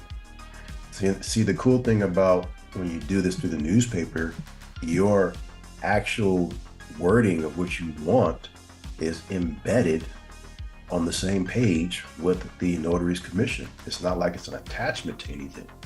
Right. So that's why it works well through the newspaper. Yeah, I did it down there in Florida at the Heritage Jewish News, so that's probably where you've done yours too. So I'll just go ahead and, start the process. Okay. Yep. And then I'm also confused because previously, I think we were supposed to add the nationality, the copyright, and the domicile to the non-UCC, and now you just said in this call that's not necessary. So is it one or the other, or should we do it, or should we not do it? I gave just basics, but if you want to give more, you can. If your county is allowing you to do that and they're not giving you a headache for doing that, then you can do that. Oh, so it's up to the county. Okay. Mm-hmm. So when you finish this process here with getting the Department of State to give you their gold seal on your Declaration of Nationality, now you have an actual certificate of non-citizen nationality. Oh, that becomes it. Got it. Okay. Mm-hmm. All right, that clears that up. I'm glad I asked that because that was confusing. I thought we just ended it when we published it, but obviously not. So, okay. Right. Exactly. All right. Yeah, good question. I think everybody needs to hear that. Thank you. Thank you. All right. Going to Joseph. Joseph, you there? Yes. Hello, Avery. How's it going? I'm doing good. Thank you. I am continuing down the road of accord and satisfaction here. I'm in court. Summons and complaint filed. Answer received. I filed a notice to admit, and their responses pretty much like solidified everything having to do with accord and satisfaction. The original complaint also cited the National Banking Act of 1863, and I was suing for 2 times the value of the original loan in the notice to admit, all of their answers having to do with anything with countersigning or anything having to do with that, just they wouldn't respond to it. They said they cited some CPLR saying it's an interpretation of the law or something like that. Mm-hmm. So I was thinking my next step would be a motion for summary judgment for the accord and satisfaction. And my question is, I was thinking of just leaving out everything having to do with the National Banking Act. Let the judge just decide on that separately, not have to go into, because I'd need to get more evidence or some type of admission from them or anything in order to do that. So I was thinking of just leaving that out and going for summary judgment on just the accord and satisfaction aspect of it. Just wanted your opinion on it. Yeah, it's good to be able to adjust as you go through your case, and depending on the merits of it, if you can find a way of making this thing easier to go through and have the judge focus on one simple thing, which is the fact that they cashed it, and that's it, then yeah, you can redact and take that out, no problem. They already know that. Mm-hmm. You know, I would have to take it out of the original complaint then, right? you would file an amended complaint, and also it might be a good idea to put the name that's on the contract with the bank, which is yourself, as the complainant or plaintiff. If your trust is listed as that, you can remove that. I've seen them kind of throw things out with having the trust on there just because the trust is not actually on the contracts. Yeah, no, I didn't include the trust. Okay, good. So then, yeah, just amend your complaint to just focus on the cashing of the check, and also state that this serves as an actual agreement that is not in association with the original contract. By them taking your check and cashing it, it's a whole nother contract. Correct. Okay. All right, thank you. Yes, you're welcome. Harry, how you doing, my friend? Hello, everyone. My question will be quick and simple. In regards to the BOE, is it possible to leverage the BOE for a property that's overseas? Let's say Dominican Republic or Jamaica. Good question. There are such a thing as foreign bills of exchange. So yes, you can do it, but you just have to have an associating bank in that country in order for it to work. Meaning having a bank account? Meaning you have a creditor in the same county that's where the property is located.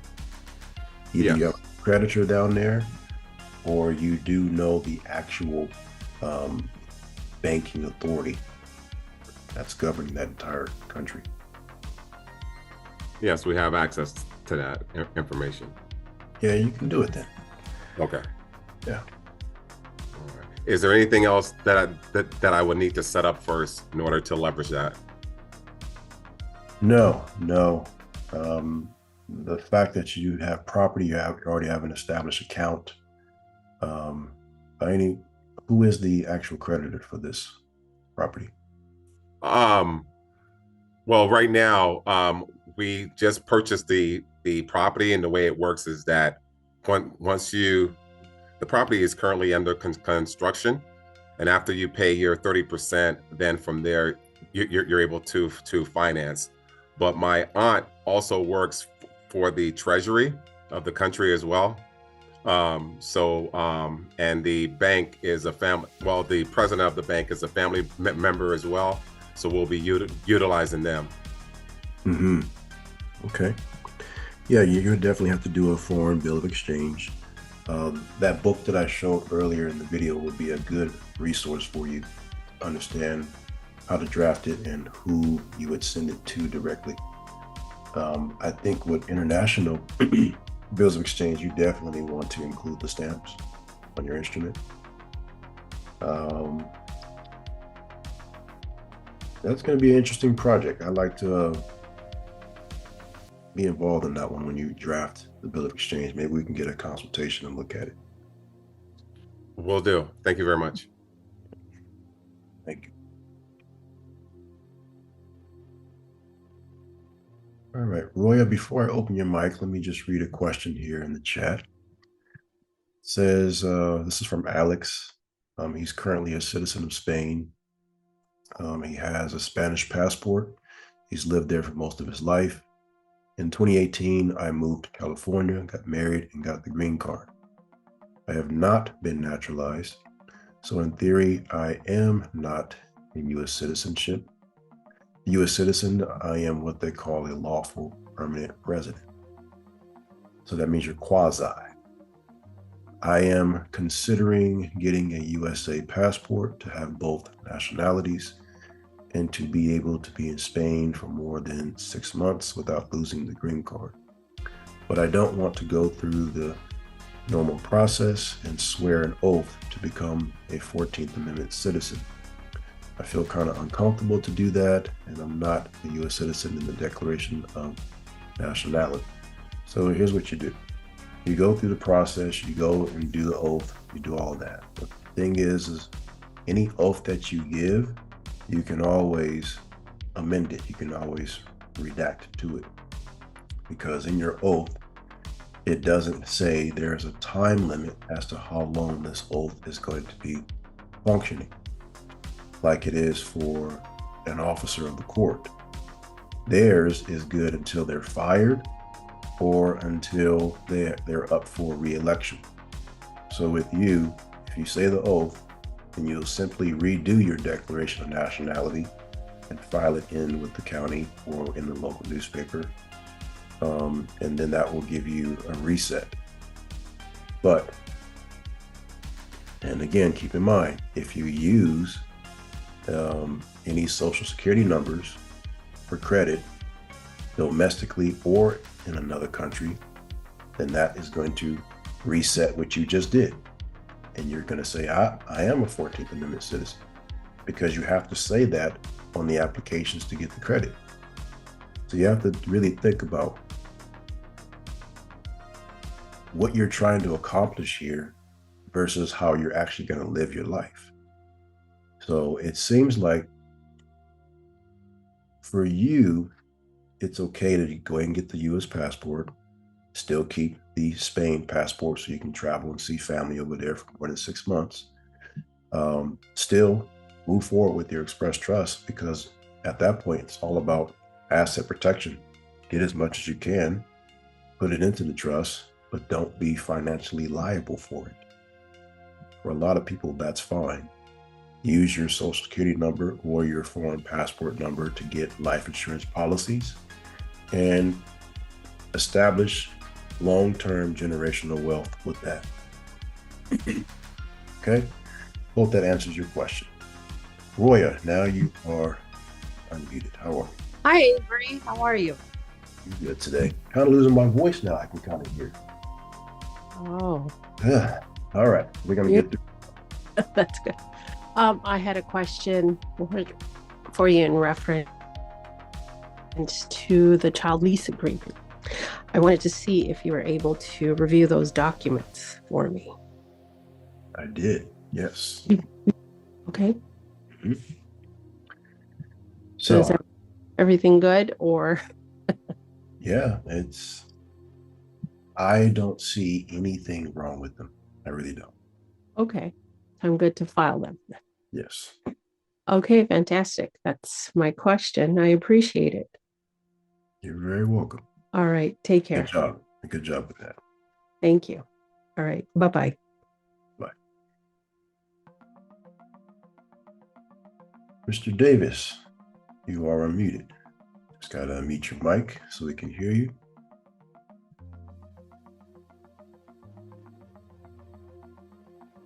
Charlie, you there? You hear me? There we go. I hear you. Oh, okay. Thank you for taking my call. This is my first meeting. I've been a part of the community for quite some time now. I've kind of started reaching out and participating in the chats with folks, and really trying to hone in the information you've been so gracious to give to the world. Just, I know I speak for many, we just can't thank you enough for your contribution to just liberty. And it's just thank you. I am in the process of just beginning this process. But I think one of the biggest things for me is having too many irons in the fire. And one thing that would be really helpful in helping focus to go down this road is if I could alleviate some of the financial burdens, as I'm sure many folks here can identify with. So my question is, I have, my wife has a tremendous student loan debt, both unsubsidized and subsidized, with the Department of Education. And there have been several loans that have been consolidated. So each of those are consolidated, one unsubsidized, one subsidized. So I know it's been passed around. It's currently being serviced through AidVantage, and they're actually going through a process of a new website changeover. And I started gathering information on where to contact to get information, and I just wanted to get a little bit of clarity and direction from you on to move forward with this process. If I should treat it as a third-party debt collector, or should I request just a statement of accounting, which you can pull up all of the history line items, but nowhere is there anything that's like a statement bill that would actually be in writing a request for payment. And then, of course, use like the accord of satisfaction, or would being able to use, provided that I was given a statement that I could turn into a bill of exchange, could I perhaps use the gold clause? Trying to unpack a lot here. I apologize. Just looking for a little bit of direction on how to tackle this. Because I really want to get to the point where I can go through this whole process, and I've absorbed and understand a lot of your material, but taking action is kind of have analysis paralysis, so to speak. But I very much appreciate you, and just hope maybe I could get a little bit of direction on this process with the Department of Education loans. Absolutely, and thank you for the encouragement you said in the beginning. With the student loans, they're always looked upon as third-party debt collectors, always. Okay. So what I would recommend, if you were to do the third-party debt collector process on its own, by itself, it's going to take anywhere from 3 to 9 months. So that means you have to be willing to accept, going through that process and not making any more payments, and your credit will depreciate. But as soon as it drops off, the score goes back up.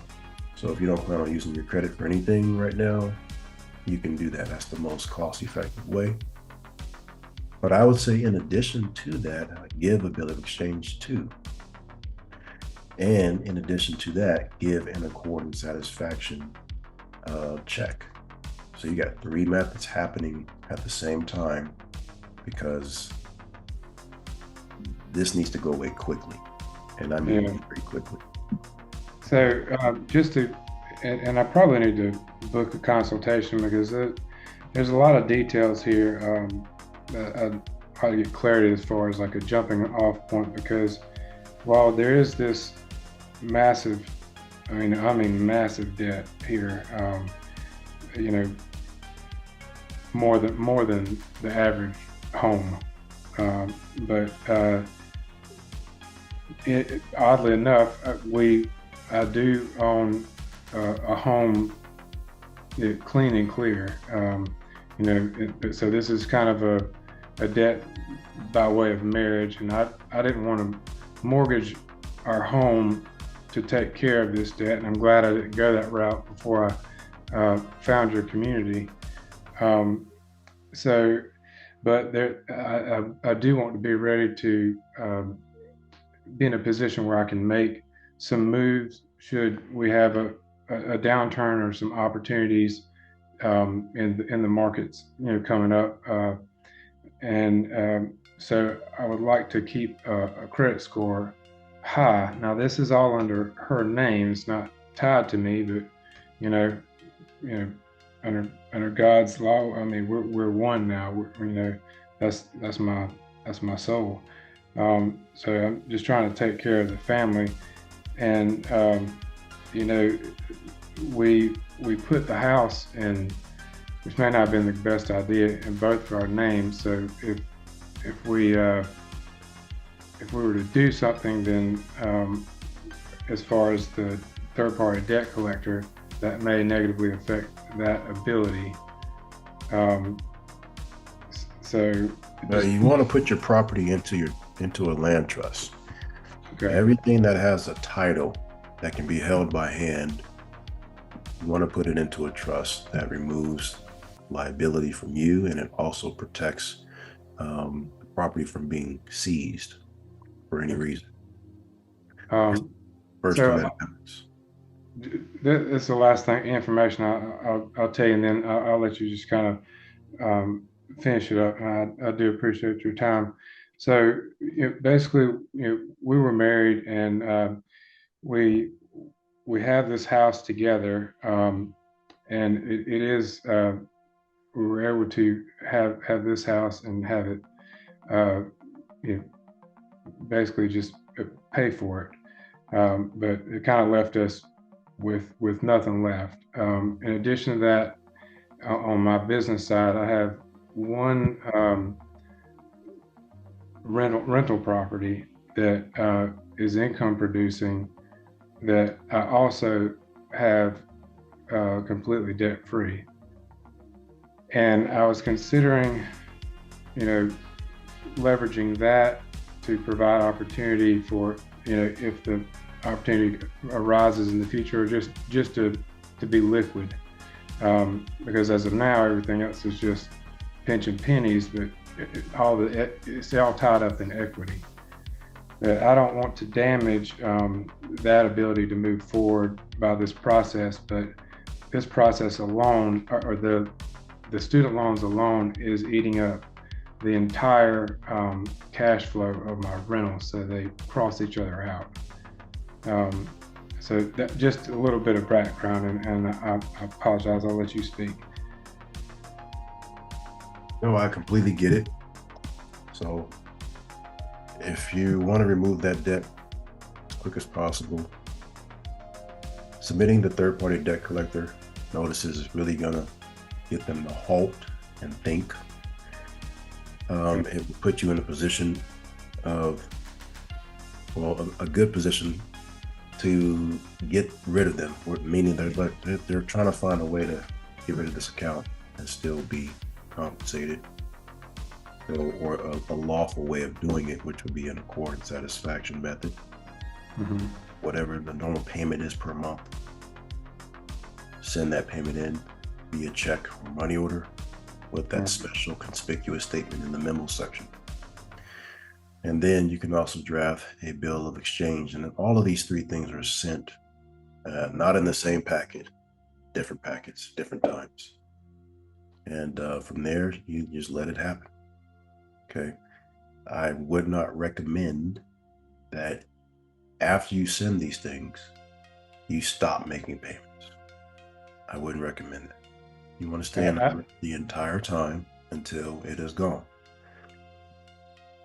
And as you're doing that, the big ticket items such as your properties, get them into a land trust where your foreign express trust is the beneficiary of that land trust.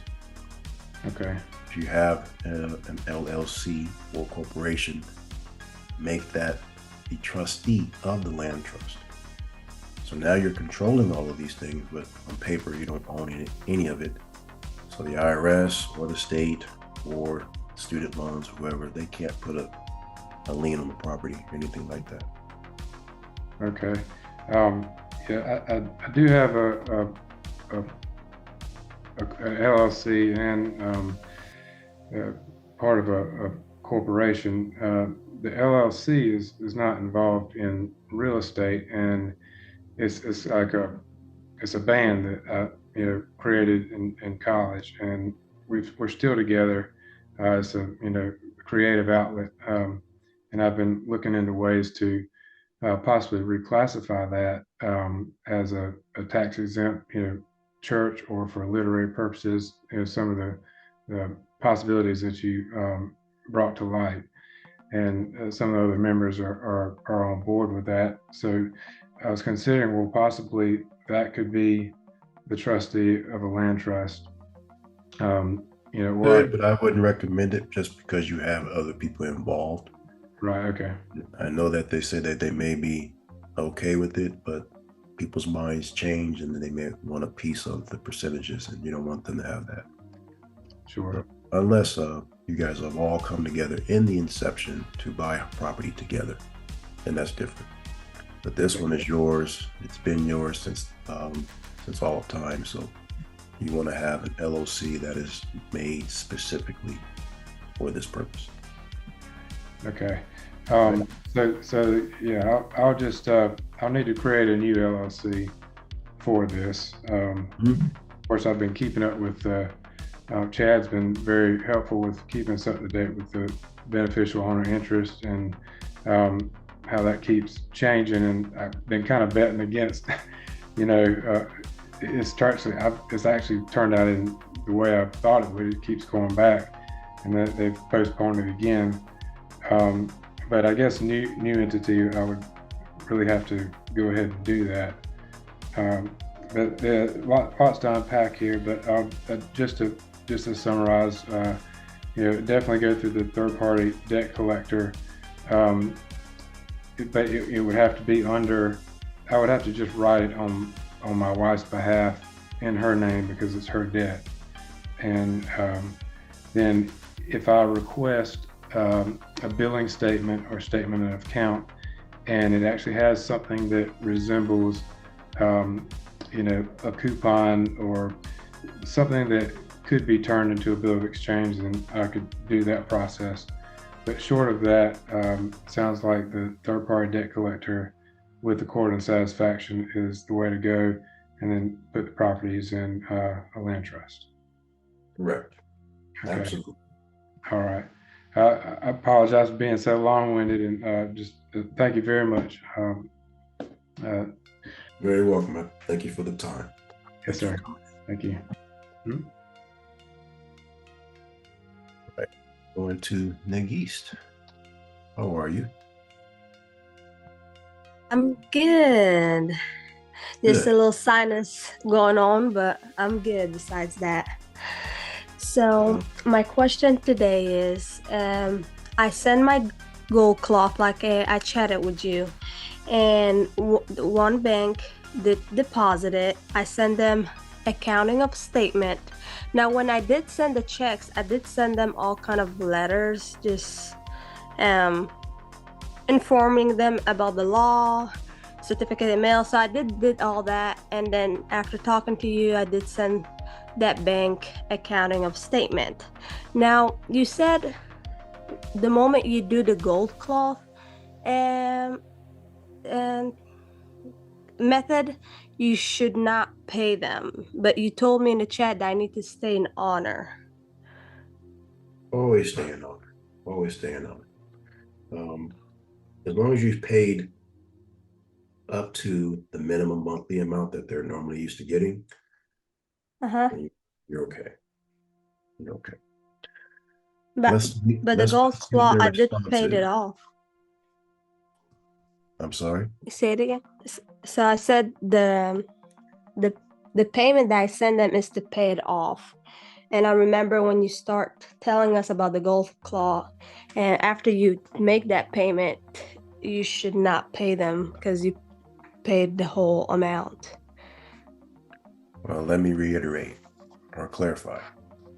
As long as the account stays open, even though we know it's done lawfully, we still need to enforce what we've done, right? Yes. We've sent the statement of accountants to them, and we are waiting for them to respond. So depending on how they respond, let's say they say nope, you're still short. Okay. Okay.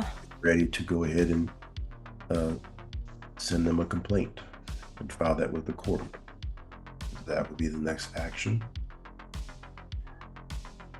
I'd say yes. I say that's where we absolutely need to go. Okay. And also, while you're waiting, send them a bill of exchange too. Okay. So my next check, as normal, just do it as a bill of exchange. Yes. Mm-hmm. Okay. But that'll be for the full amount, right? No, so I did the gold cloth for the full amount. That was a regular so the check that's your account. So yes. The amount of gold was, how much was the amount of gold? 860, and I can put it up because I sent it to you. Yeah, so that's most likely 60 something. A few $100,000 to pay off. Yeah, so the debt was 43, I think. I think I even paid them a little more. Oh, but yeah. You gave them a lot. So that's fine. Now, when you do the bill of exchange, the amount in that is going to be for the $43,000. And when you write it out, $43,000, or order 80 or 800 gold coins. So let's be exact. Let's be specific. Get my calculator. We have 43,000 divided by 29.80. So that's 14 gold coins. 14. Okay. So I should still continue paying them.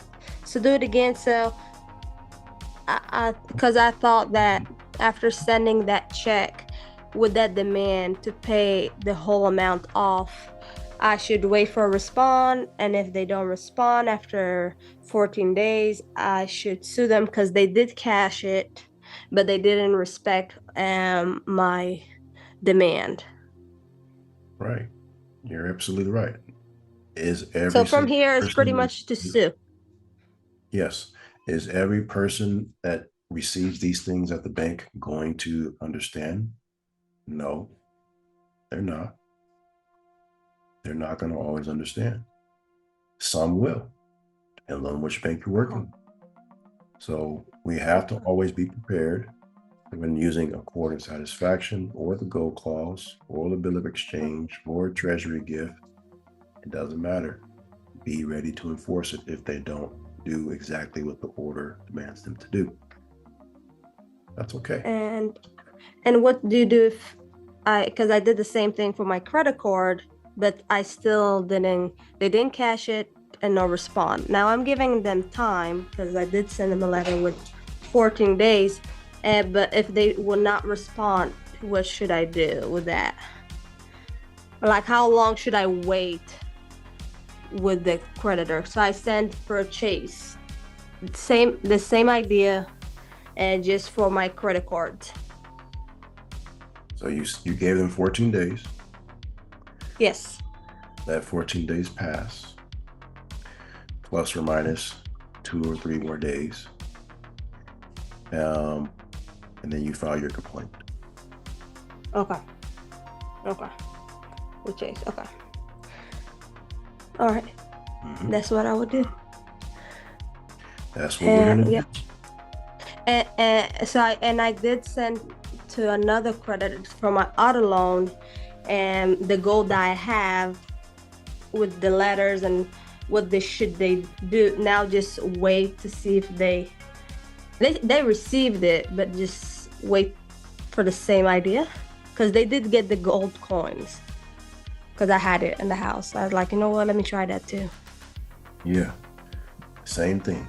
If it's by tangible gold coins or if it's by an order, same thing. Okay. All right. Try and error. We're learning. Yes, That we works. I appreciate it. Thank you. You're welcome. All right, George. I think I answered your question in the chat, but I'll open your mic and see if that was correct.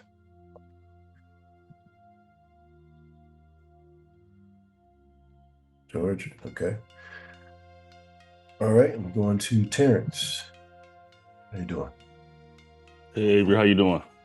Doing all right, thank you. I came in a little late because I got the email late, so I don't know, maybe you answered these questions, but I saw the email that came out for the PCs, I guess the new format you're going to go to for the meetings. Mm-hmm. And the link didn't work when I tried to click on the link to schedule the meeting, and I saw the people in that chat had said the same thing. Has that been fixed, or is it just something that we have to set on our end, or what? No. The thing is that it's not gonna.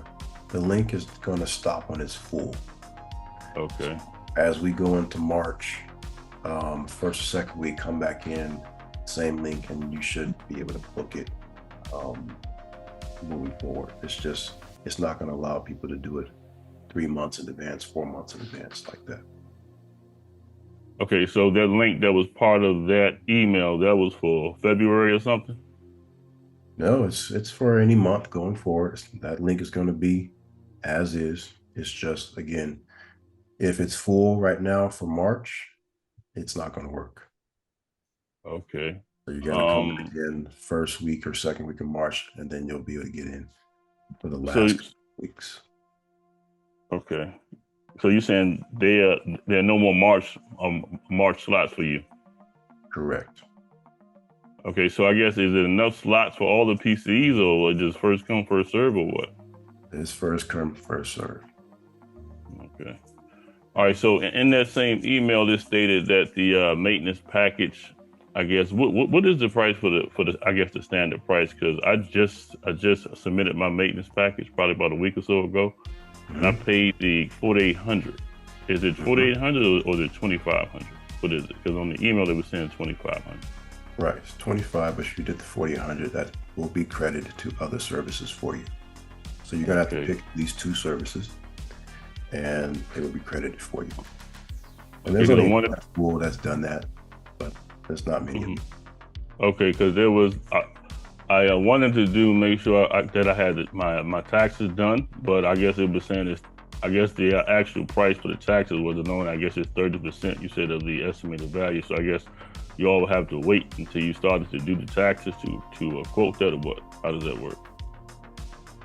When we take all your information that you provide us to look over, we're looking at your tax liability.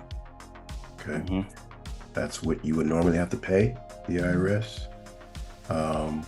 But it's no longer 30%. It's reduced drastically. Okay, great. Don't worry about that. Okay, great.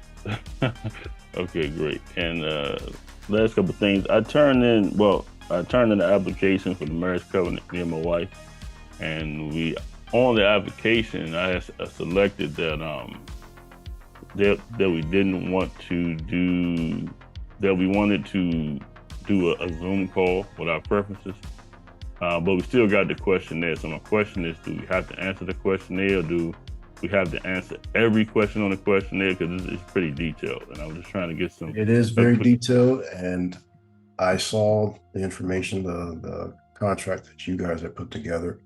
It can be made stronger. Okay. What I want you to focus on in that questionnaire is the financial questions. Okay. And the both of you put that together as best you can. Okay. That way I have that to go off of when we have our Okay. consultation. Okay. If you could please do that, I can skip out on some of those other things. Okay. I understand the situation. Gotcha. Okay. Okay. All right. Last thing, like I said, I came in late. Maybe you answered this, but the video you did on the gold clause, it was excellent, by the way. How you how you got your car. But my question was, the loan that you got from Chase Bank, was that a personal loan, or did you get that loan through your LLC? Because I heard you in the beginning of the video, you saying that you didn't want to use the social. So I don't know if you had used the social for that loan or not. Or was that loan through your The LLC? LLC was in a particular class of tier 4, which is not just yet. Mm-hmm. Then I wouldn't have to use personal guarantee, but I did. I had to use the LLC EIN number to receive the credit reporting on the business side for every month's payments that I do. Okay. But if I were to default in doing that, then they will report the negative parts of that on my personal credit. So that never happened because I've only made one payment, and then the very next one was the bill of exchange, and it's gone. So we acquired the car end of November, and it was taken care of in the month of December. Okay. So okay. Right. Okay. So it would probably be easiest just to get a personal loan in your own name for right now, and then do the gold clause, and then transfer it later to your LLC. Yeah, you could do that too. Yeah, you can do that too. I mean, your LLC can be used right now with your social as a guarantor. Okay. Way it helps you build your business credit. Gotcha. Like, for example, if you wanted to build your title nobility name, and you put that name and register it with the Secretary of State, as long as the credit company can log into the Secretary of State website and find that name, and they say, oh, yeah, it's registered with the Secretary of State. Okay, good, we can use it.